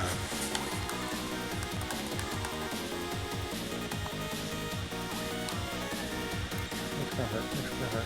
Yeah. Yeah. I got one hit in. Me too. I got a couple. Wow, he one-shot me.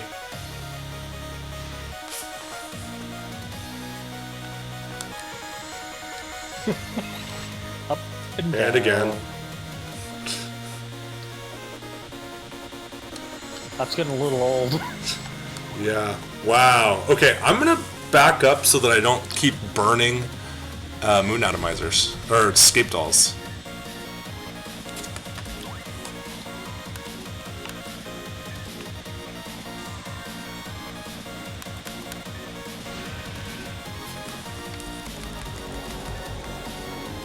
That was definitely the right choice too, because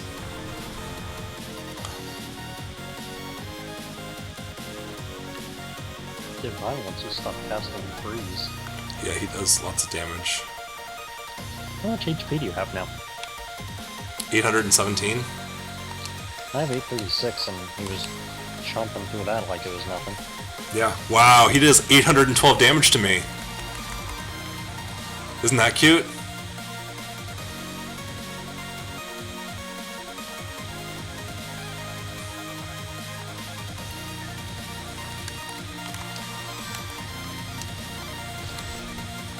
Yeah. Hey, that didn't kill me. This is annoying. My headset batteries are dying because I didn't charge them today. That's okay, you should be able to make it through the fight. Except that like every 10 seconds it goes Oh, da-da-da-da-da-da, those sucks. da-da-da-da-da-da.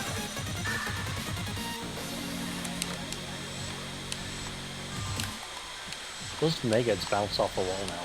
Do they? Yes. Ultimate Oh, I was got not that. in the original game. Very hard was as far as it went. Ultimate they added Ultimate, raised the level cap to 200, and then added a monthly fee for version 2. Oh see, yeah, here it comes. those do.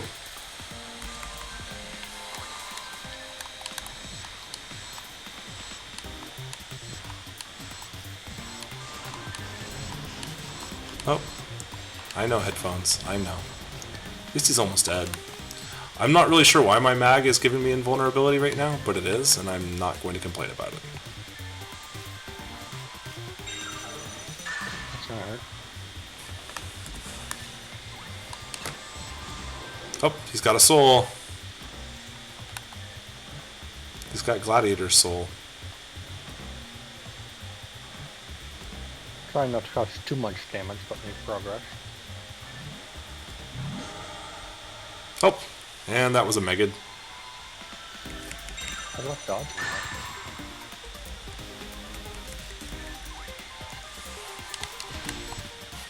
Ow. That's lame.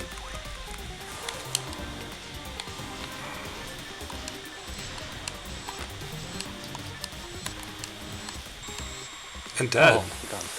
GG! That is a complete ultimate forest through runes. Oh. Look at that, I'm the hero. Yeah, you are the hero. Actually, I don't think any of us can debate that Gladiator was the hero here. Doesn't look like a heroic pose, though. Yeah, well.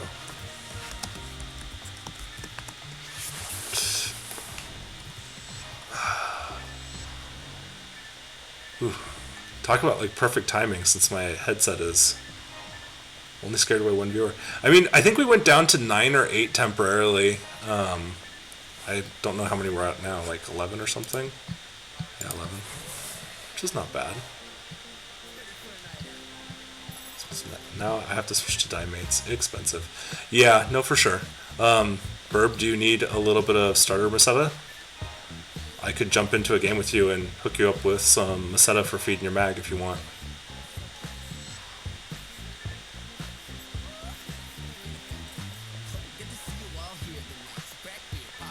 That would be great, actually.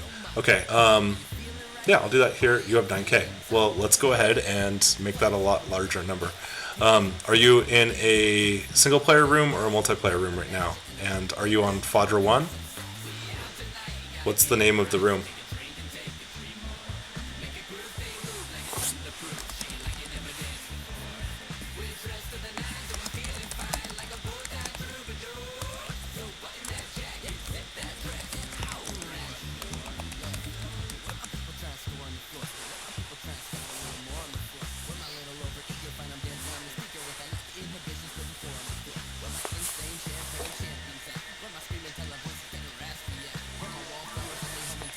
Let's see here.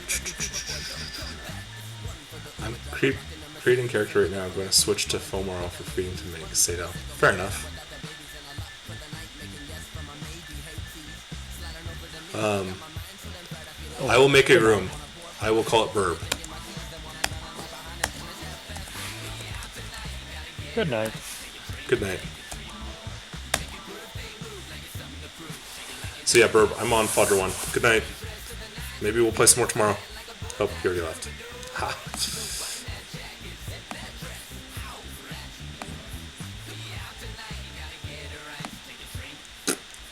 Go away. How did you do that? How did you do that?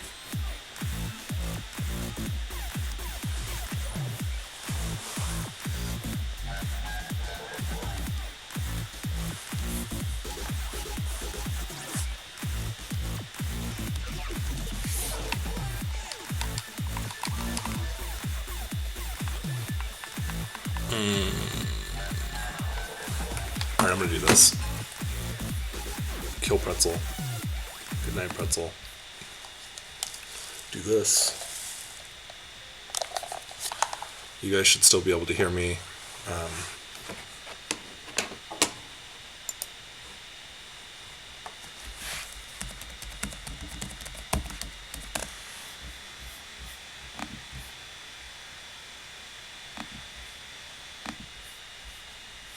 Yeah, you guys should still be able to hear me, and there might be audio in game still. No, no audio in game, but we can change that pretty easily. Did I lose all of my output? I think I lost all of my. Yep, that's what I did. Okay, cool. So I lost all of my audio output until next time I restart my computer. Oh well. I don't really need it. I guess I could do this. And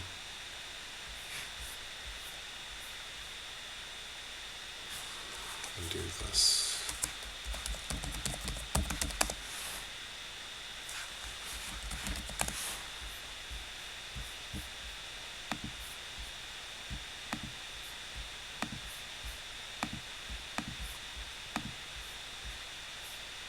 Yeah, it's still not there. Yeah, the multi-stream thing. I have too many things, and it gets all like messed up. Hey, Burb, how are you? You're a Rawcast normally, right? Here, I'm gonna set a pass real quick. The password is BLAH, like that. If you need to come back in with a different character, but this way I can just drop things on the ground for you. So let's go ahead and drop that to start with. You're a Rawcast, so let's see, what do I have that you might have some fun with? Probably... Oh, my inventory is full.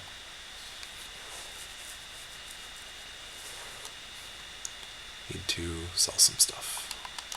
Get rid of some junk. Oh, apparently I picked up a monomate at some point. Good grief. Why would I have done that?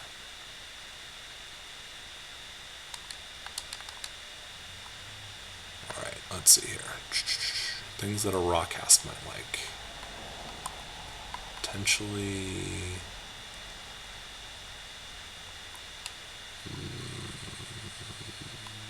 maybe that. That.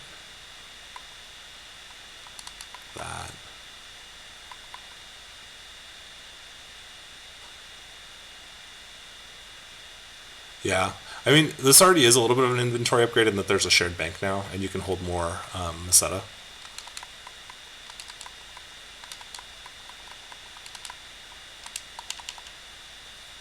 Let's drop some more stuff that you can put in your shared bank.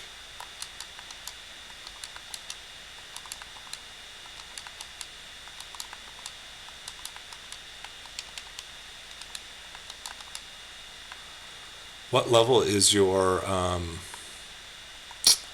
Rawcast?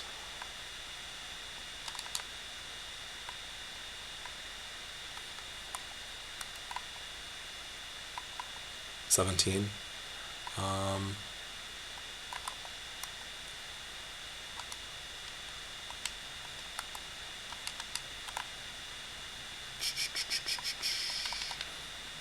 Let's see what other stuff I have here. Let me see if I've got any lower level armor right now in my inventory.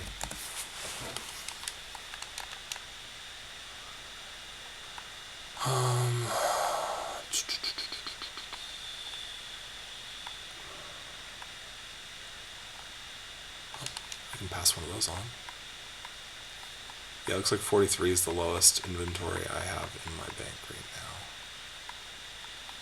But I'll give you that. I don't know why that went in my bank. That doesn't belong there. I have one of those too.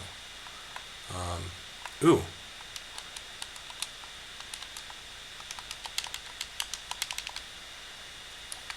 These might be helpful down the road.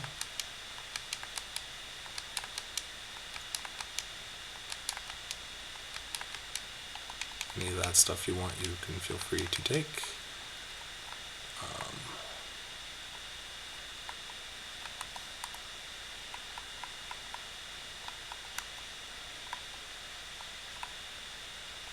Yeah.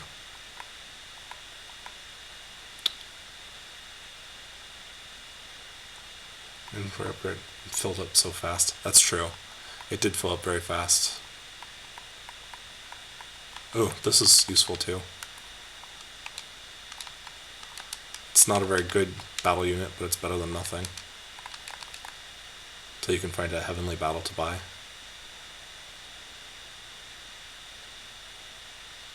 But yeah, that should set you up on Meseta for a little bit, and some gear to get going.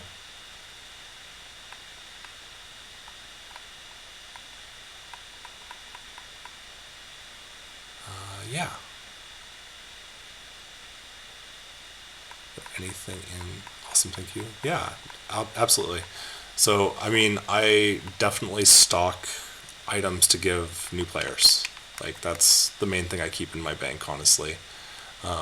Since I really only play one character, I keep the gear I use on that character, and then everything else is pretty much just me storing stuff in my bank to give to other players.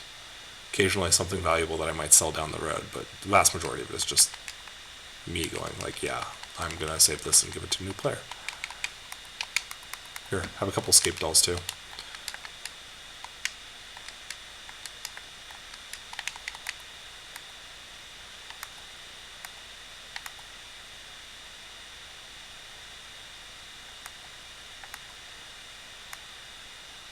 Sell me some stuff?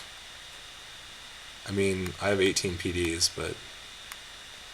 Or you're probably talking about Burb. Yeah.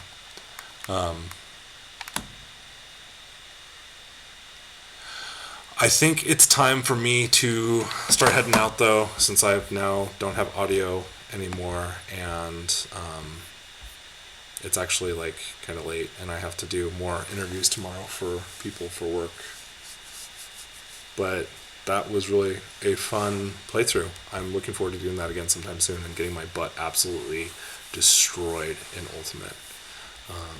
That is like, I definitely see why people are like, yeah, the game really starts